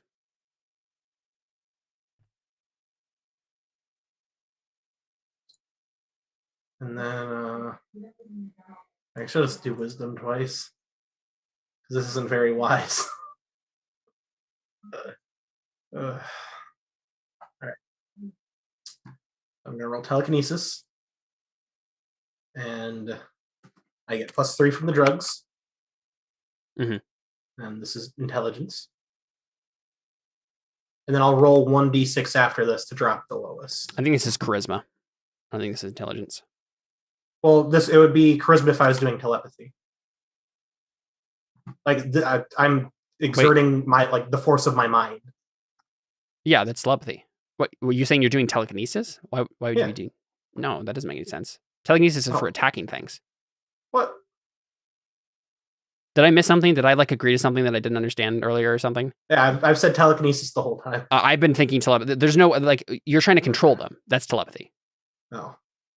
Well, then I'd have to use Evangelia in that case. Right. To do this. Yeah, that's what I was imagining. Okay. I guess I'll do that, but then she'll get the... You could roll telekinesis to attack them. Well, and just try to destroy them, but... that's going to be even harder than what I'm doing now. Yeah. So, all right, I'll use Evangelia then. Got it. And she'll have... Sorry, 2. My all right. mind is starting to fuzz out here. What's her charisma? Just use yours. Okay.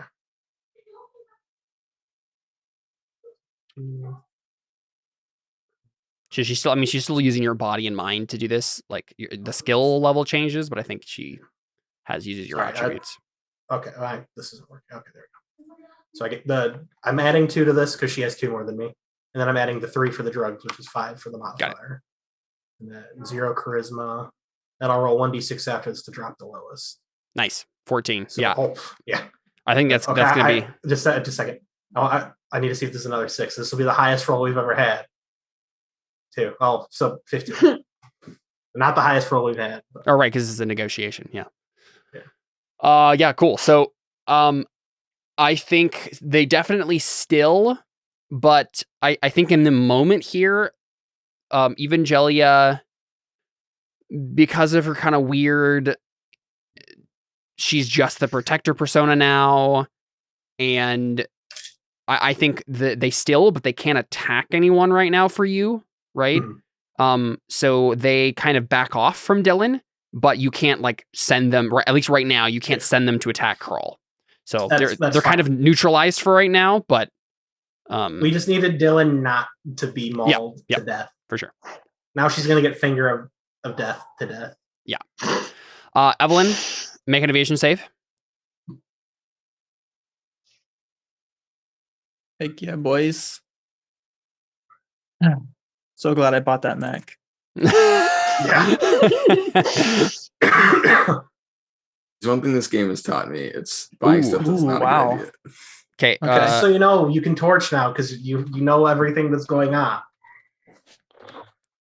Oh, sorry. You did not take 25 damage. Let me just Connor implodes into a singularity. Yeah. So you take 9 damage from falling debris. But then you can do the rest normally. Whatever you would like to do now. Okay. Is the situation dire enough that I should torch? So what do you guys think? I torched 3 times. Crawl is so. Just as a reminder, you might have missed this, but Crawl is standing in your mech below the Void's Grace, having just come down from the cargo elevator, and he's very obviously going to be the first thing he's going to do is attack, kill Dylan with Finger of Death, Finger of God. Okay. Sense the need of self-destruct.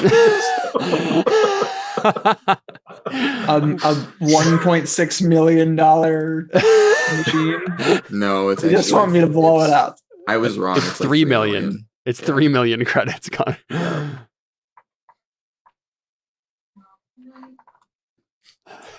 Yeah. What do you want to do? I'm not sure a self-destruct button is my first. Yeah, the other issue is my that first I'm thought. sure that Sample would just fix it.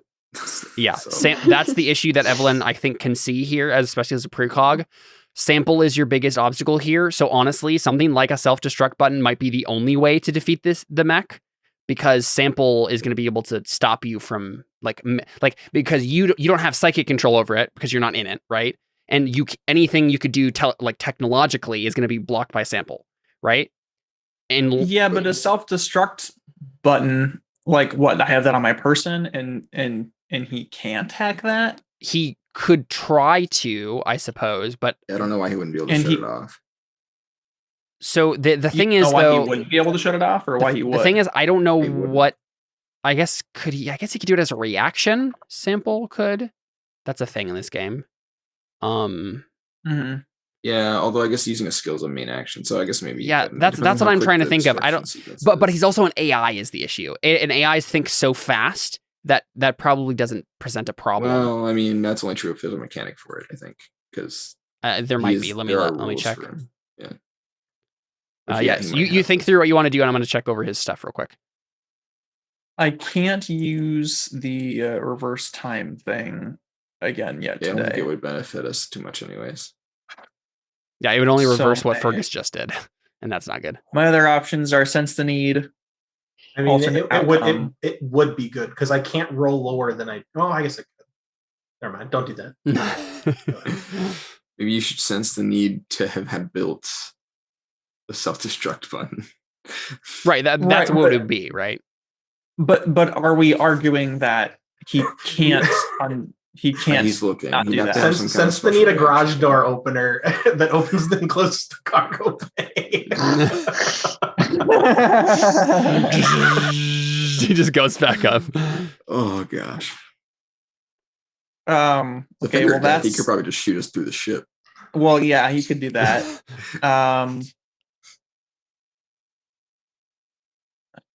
But Trying to yeah. think of a cooler way than inventing a self-destruct Well, button. you know what you could do is have sensed the need for like a cockpit purge to just gas. it That's or what something. my first thought was, but another, like, I just keep coming back to why couldn't simple, right? Sample.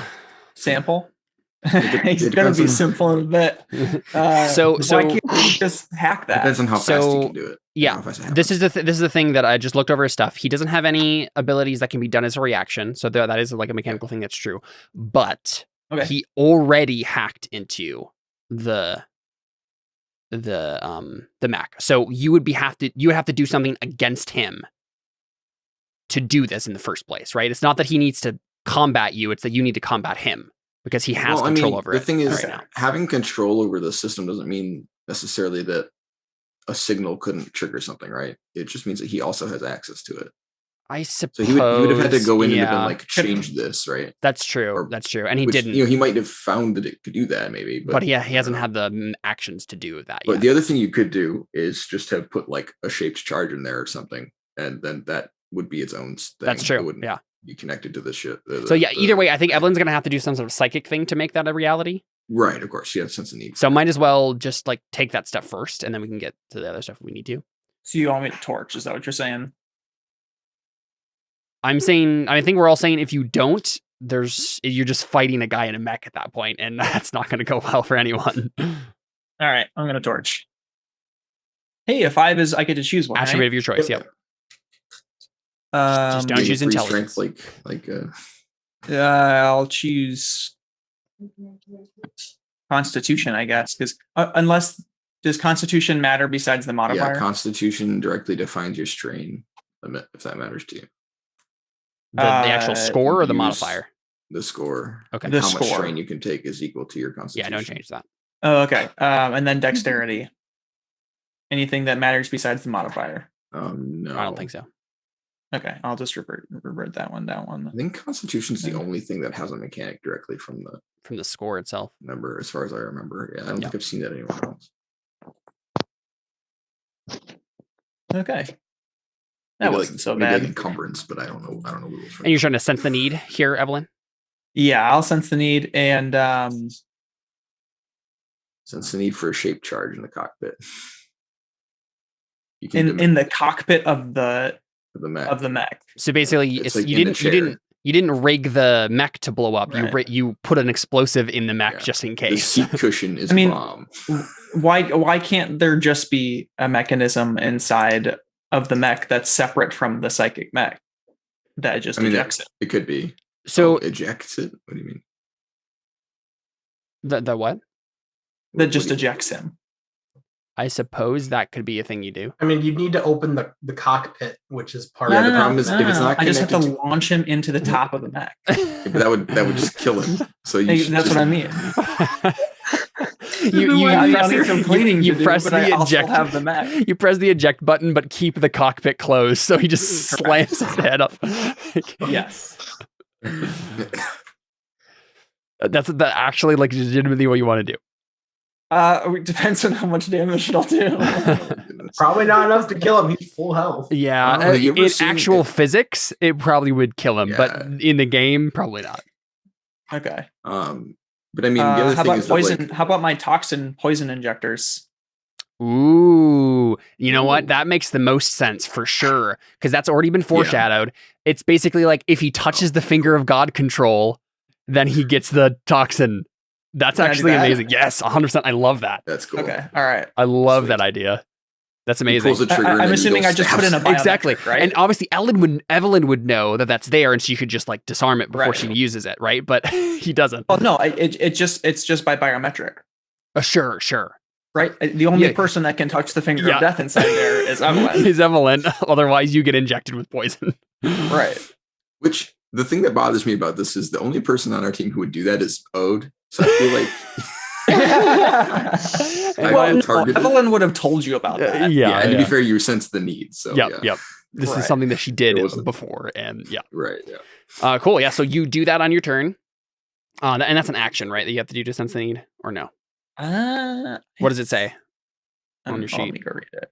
It's a bit of a. It'll say whether or not there's an action involved. By triggering this power as an instant action. Yep. Yeah. So you're good. So, should I roll for it then, or can I just take another action then? Yeah, you can just take another action. Yeah. Yeah, it's literally free. You literally don't even have to do that on your turn.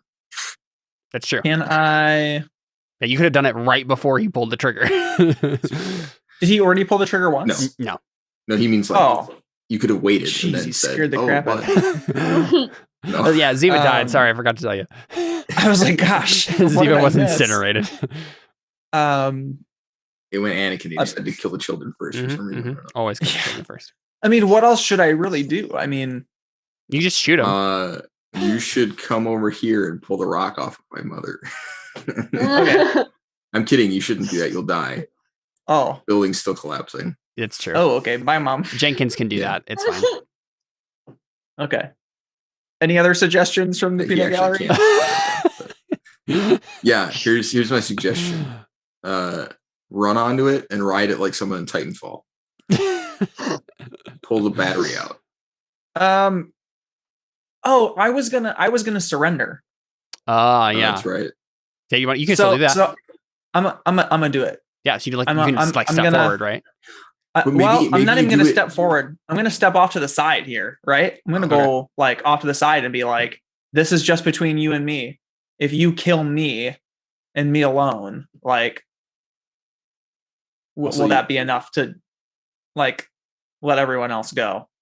Your sense the need makes this way cooler because if you surrender, you're fine, and if he tries to shoot you, you're also fine. He gets poisoned to death. Yeah, is that fine? Can I love that. No, I love that. So we see how far away do I need to be?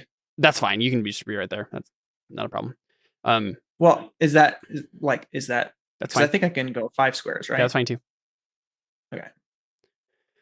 Well, I'm trying to. I don't know what the range is. 10 meters. You can go 10. You're right here. It's 8 to there. I'm gonna just so you're good.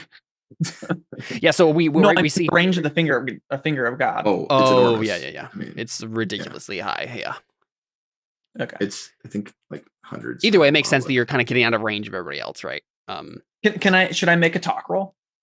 Well, real quick, I just wanted to like explain the scene a little bit here, right? So obviously the building is still rumbling, things are kind of collapsing. Ode is like, no, Dad, like, and we see this happening behind, and Dylan and Ziva are just like, breathing heavily, like as the cloud like ascends back into the sky and leaves them alone, and they're just like standing there like all frazzled and like beaten. And then we just see, and Fergus is like standing off to the side, but he's like, what am I going to do? He's just staring at the mech probably, right? Like, oh my gosh, he's got to shoot it. And then we just see Evelyn step out and like raise her hands, right? Like, I surrender. And then just like start walking to the side and be like, and what do you say? This has just been between me and you, Crawl. This whole time. We don't need to kill the pawns. This is between the king and the queen. Let's settle this, just the two of us. Make a talk roll and obviously do +1 because that was an amazing metaphor that you just used. Can I use a talk roll or can I do a lead roll? It's talk roll. Okay, fine. Sorry. I had to try. I gave you the pity +1. Okay, take it. Yeah, thanks. Attribute. Charisma, right? It has to be charisma. Yeah, I don't think there's any way to finagle it otherwise. That's fine. Gosh. But this is the thing. This just means that he's going to shoot you, right? Yeah, right. I feel like that makes sense. It's not surrender, right? And then, yeah.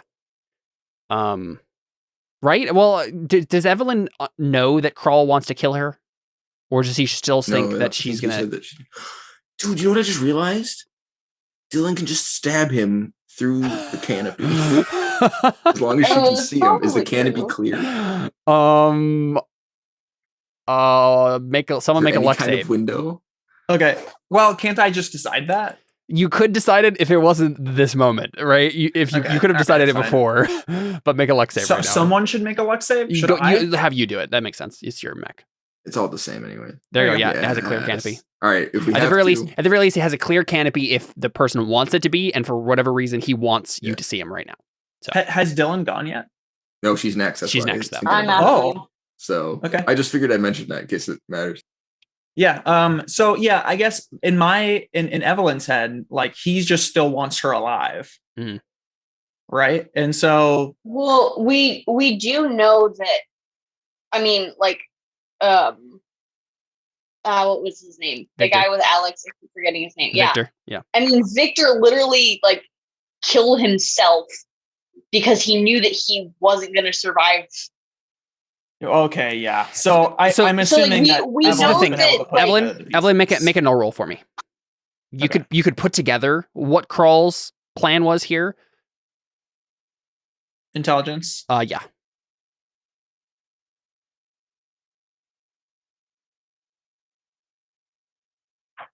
Yeah, I think a 13 is good enough. Like, you see through all of this, you're like, yeah, that was way too risky of a plan if you still wanted to capture me. He just wants me dead. Yeah. So.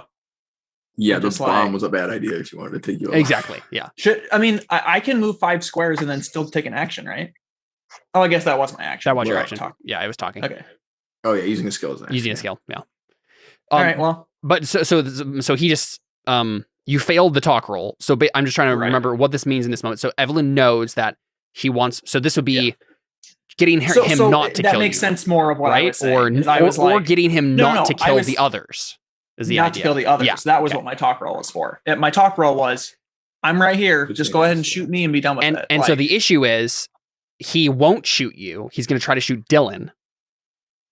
Or probably Fergus. Well, he's already aimed at me, though, right? I'm trying to decide. No, he hasn't aimed at anyone yet. Objectively better target. Fergus is an objectively better target, but I think he knows that Dylan would probably matter more to you, right? To kill. That's true. Right? Does that make sense, Evelyn? Yeah. So this is what he's going to do. And Ziva. Ziva's right behind her. Exactly. Yes. Well, and Vigo is in their line. That's true. In a perfect line. Yeah. What is most important? Can you shoot people in a line with Finger of Death? I don't. Or Finger of God. Finger of God is like a line of just like death. And that's just it. I don't think that's how. Well, it has a range of The long range is 1,000. 1,000 kilometers. Yeah. No, 1,000 meters, I think. Right? This is It's just 1K. kinda nuts. Oh, I see. Yeah, Yeah, 1,000 1,000 meters. Yeah, I get you. Because 500 meters is Yeah, short. 1,000 kilometers would be like across the surface of the planet. It just curves with The the- curvature of the Earth would start interfering at that point. I'm gonna look at the weapon here.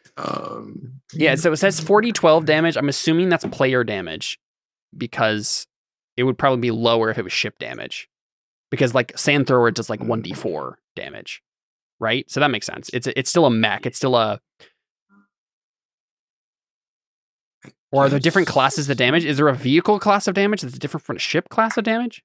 No, you know what? Because like even the machine gun does 3d6. So yeah, it must be. Yeah, it must be. Yeah, that's kind of weird.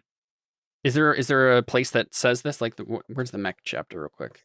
It's at the very end. No, it probably won't matter that much because if he actually gets the shot off, Dylan's probably dead. Either way, because 40-12 is a ridiculous amount of damage. I mean, I guess you could roll a 4, but yeah. But I mean, they're like AP 10 instead, like AP 45. Yeah, it must be all character level. I don't think there's any like increasing damage in this. I think they just do tons of damage. Got it. Because yeah, I mean, why would it need AP 45, right? Like that's insanity. So sorry, I'm still looking for the finger of God. Either way, I think what happens, right, is you fail to the talk roll, and so he aims the finger of God at Dylan, but Dylan gets to go first. And I'm assuming you attack him, right, Dylan? Good point. I mean, probably. He's a psychic, so he's squishy. Yeah, it's depending on how much damage you can do. Yeah. And also you can move, so you could move like maybe you could move back into the I mean you get hit by a rock, but That's true. Die from debris or die from literal incinerator ray. Yeah, it's better than being Kamehameha out of existence. I mean, is it though? You probably die quicker. Well, yeah, but you can be healed from one of them. Oh, yeah, I see. That's true. Oh, it's soundless and without visible emissions. That's terrible. Oh, someone just incinerates without any. Literally just points at you and you turn into. That makes sense. It's the finger of God. Yeah. It ignores all conventional armor. Yikes. And can be expected to suddenly reduce anything smaller than a heavy mech into a smoking heap of scrap. That's all it says. Wonderful. I don't even. Yeah. Absurd. So yeah, Dylan, do you attack him? Or do you? Yeah. I mean, you could also just try to get Ziva to safety. You know the best part about this is you didn't use your I don't take damage thing, and it's an attack. That's true. You literally Dylan can't could just kill you. survive the shot because of her warrior ability. Yep. This is true. Which is insane, but Yeah. awesome. Yeah, I think I'll tell Ziva to run like Sure. Ziva's turn is next as well. So around the corner. well, but it's then not I'll next, but it's next after. It's in After they it's get shot with 5. the laser. Yeah. yeah. And then Oh, yeah, I that's will true. use my action to attack him. Go for it. What's his armor class with the mech? 16? I think so. 33. Can you imagine how terrifying that would be? You're just sitting in a Yeah. chair behind 13 an damage. invincible machine and someone just stabs you. From the inside, yeah. So you only do 13 damage, so it's mainly just enough to anger him, right? It's just like, oh, Yeah. what? How dare you? Sort of a thing. And then he That's turns super the gun cool. on you and Isn't points there and a warrior fires. ability that she can choose to do max damage for one attack? No, you can choose to hit an attack. Auto hit attack you missed. Yeah. Oh, okay. But yeah, she's gonna he's use it gonna- here not to die, I think. He's gonna roll Finger of God. But he might not hit, to be fair. It's true. He doesn't I don't actually know. have a He very can't good be a good That'd be really shot. funny. He has No. an awful attack bonus, I'm sure. Exactly. He's psychic. Yeah, he got a 6. What a On the downside, that probably means the entire building just collapses instantly. It's so much worse than I thought it was going to be. Yeah, to be fair, that is probably what it means. What else could he have possibly hit? Exactly. Oh no. It's fine. I'm the only Probably like I'm the only side player of in the building building or anyways. something. Do Yeah. you want to make a luck save for us Sure. Oh. to see if it does collapse? being the only player in there. Okay. Oh wow. So it doesn't collapse, but it definitely accelerates it. So now anyone who starts their turn in this is going to take the 2d10. Okay. I mean, it's going to collapse next turn anyways, isn't it? So it still has the 1 after that. Okay. Yeah. This has been a very long turn. Mm-hmm. But yeah, Hans, I mean, I think it's literally Crawl just like gets too cocky, right? He's like, I can destroy anything in this mech. And he's like, oh, actually, I have to be good at firing things, right? Yeah. Though you know what? This is what he does, though. He just uses his ability to reverse time and do it again until he gets it right, right? Oh my gosh. I actually think, or at least he can do it once. Like this, vehicle weapons might have a penalty to hit people. I don't know. I know some of them do. I think another. Oh my god! You rolled a 1. I mean, how many effort does he have left? I don't think he's used a whole lot of, if any. So. I mean, I can't remember any he's used. Exactly. Yeah. I think he has plenty. I kind of want to see him fail every single effort he has. Well, so he can only use the reverse thing once. Oh, yeah, but he, I'm gonna double check. He can use it once through the robot too, right? The robot's turn. No, he's not. The robot's not psychic. The robot has to activate it. Yeah. Okay, I get how that works. Okay. Yeah. What was I trying to find? Oh yeah. Let's see. Vehicles. There you go. Yeah, Concert of Minds, Anguish Vision, Destiny Shield.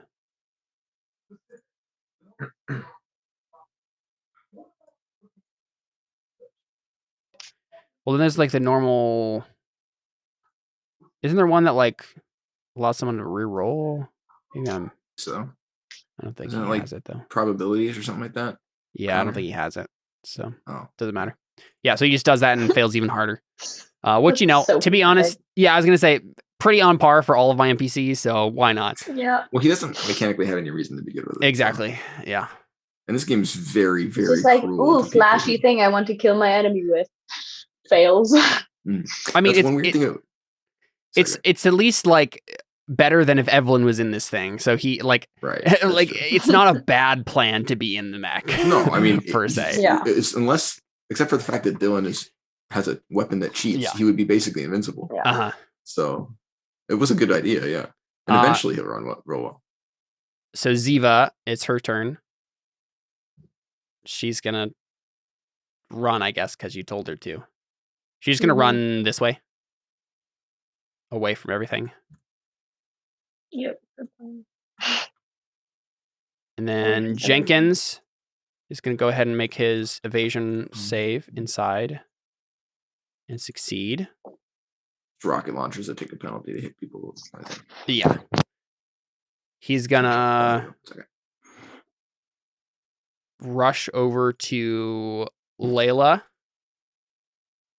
And that's his like full turn. He's just going to get to her and like, pick her up basically. Or be in the process of picking her up, and then he's gonna like take her out on his next turn. Robin is dead. Till is going to probably try some other trick. He's gonna try to get out of the. I think he realizes that he's probably not gonna out hack Sample now that Sample knows he's out and about. So he's just gonna try to get out of the room. And I think he does it with a 9. Manages to, get the lock open, break the door enough that he can squeeze out, and move 10 meters and get to the lip of the cargo elevator, and just like point. He probably doesn't have a gun though. Is it like a manual button for the lift? You can push to like bring it back up. Listen, as funny as that would be, I don't think anyone is going to make that option because it would ruin the drama of the moment terribly. So, I'm going to make a luck save for Till to see if there's okay, cool. There's a blaster pistol he can grab that was just like discarded by Crawl on the way there. So he manages to grab it and get to the lip. And then Vigo is going to make his evasion save and fail. Uh-oh. This isn't good, guys. He's still alive. Right. He's still alive. He very barely. He has 5 hit points left. Oh, 2d10. That's. Oh yeah, I forgot. Yeah. It got worse. But he is going to spend his turn picking up Tamara and bringing her out. Because I mean, everyone understands at this point that like Fergus can heal people from anything, pretty much. So he's just gonna bring them like next to me if you can. That's what he does. He just drags her out next to you. Can he stand next to me too? Like have him move him down 1? Yeah, there you go. There you go. And then Layla is dead. Koto's off doing her own thing. Nanites are neutralized. Ode, make an evasion save.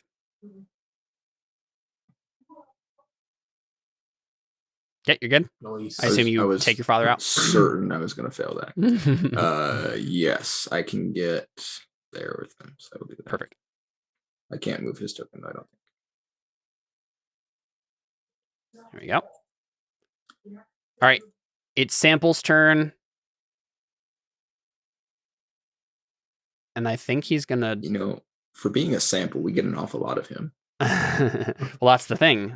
He's just a sample of something else. Wonderful. It's actually been his name meaning the entire time. I think you guys already guessed that before, so it's not necessarily a reveal, but makes sense. Yeah. So Sample rehacked last time, right? So now he can use the ship weapons again. Yeah, that's what happened.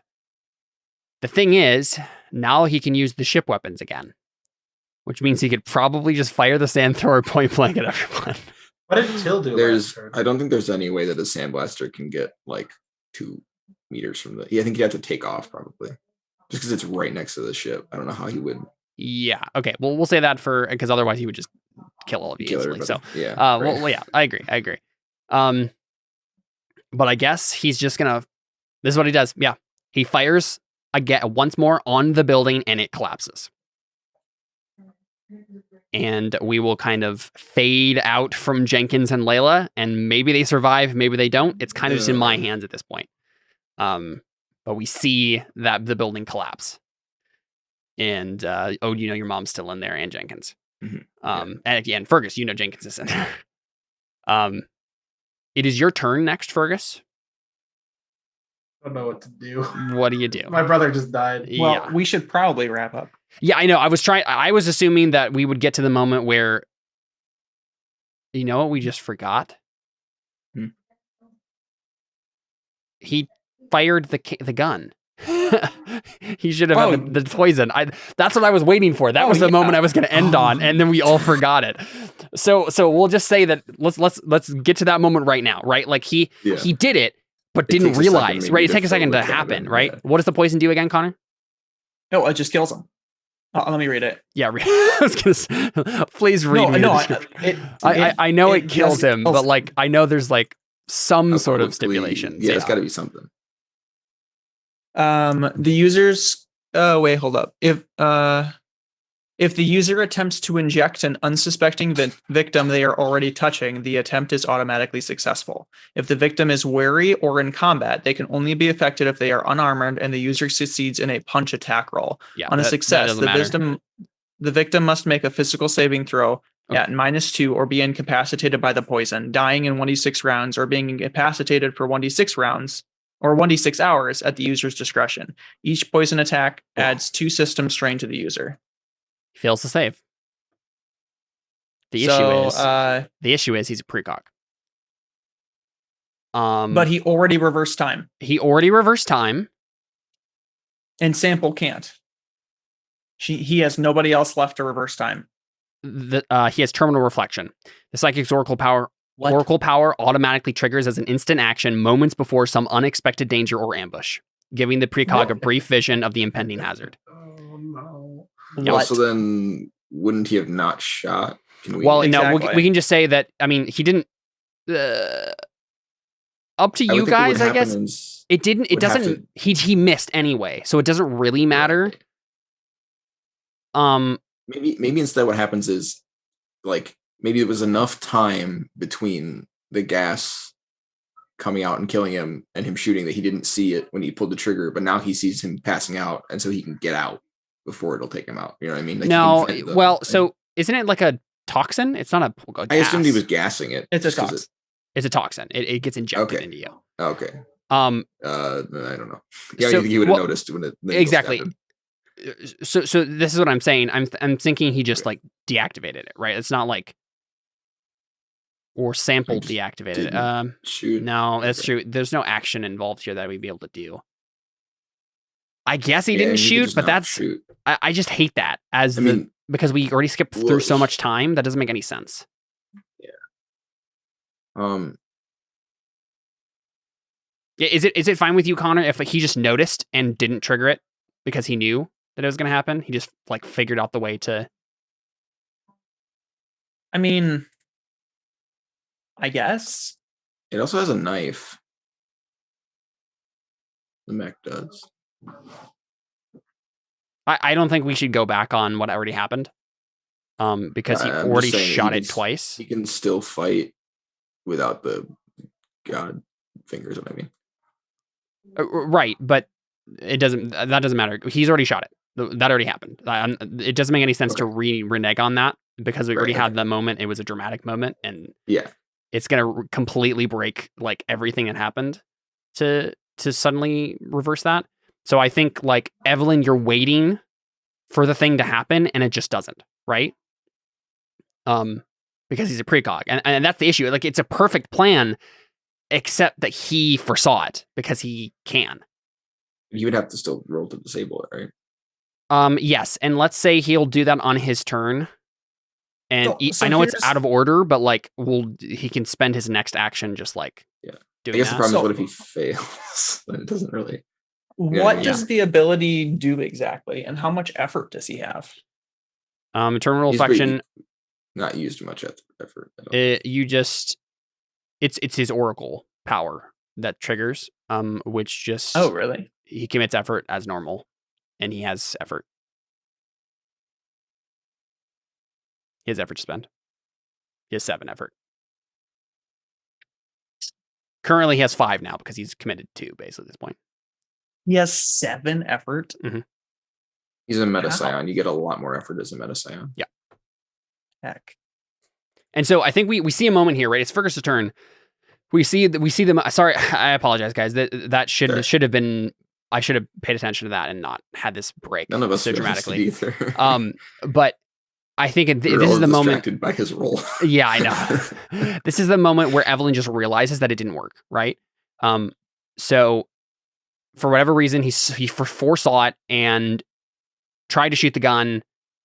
It went off just fine. He didn't get injected by the toxin. It collapsed the building. And I think we should maybe just end there, but I don't know. What do you guys think? I'm starting to really burn out hard here.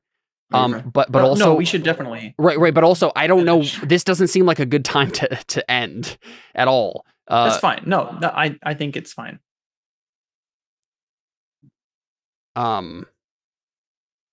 Yeah, I mean, I think the building collapsing is pretty suitably like a. That's true. Right? That's true.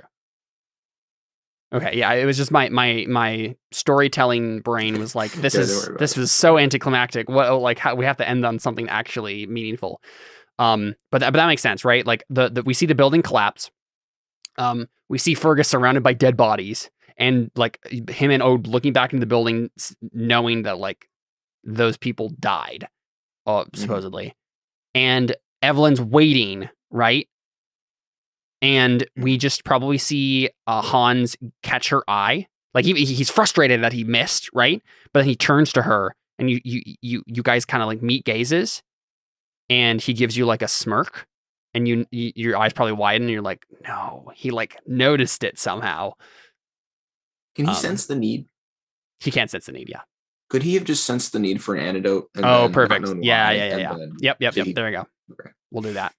That makes So sense. now he just, and who cares when he does it? He just jabs himself with it because that's what the terminal reflection does. Like, gives him time to use it. Okay. Perfect. And yeah, we can just, and probably what happens next, right, is obviously it's Fergus's turn next, but we probably just see Till, like just as like kind of a dramatic way to end it. Till like fire off a laser pistol shot. It does nothing, right? Right, of course. And then Krull just looks up at him and like points. And then we hard cut.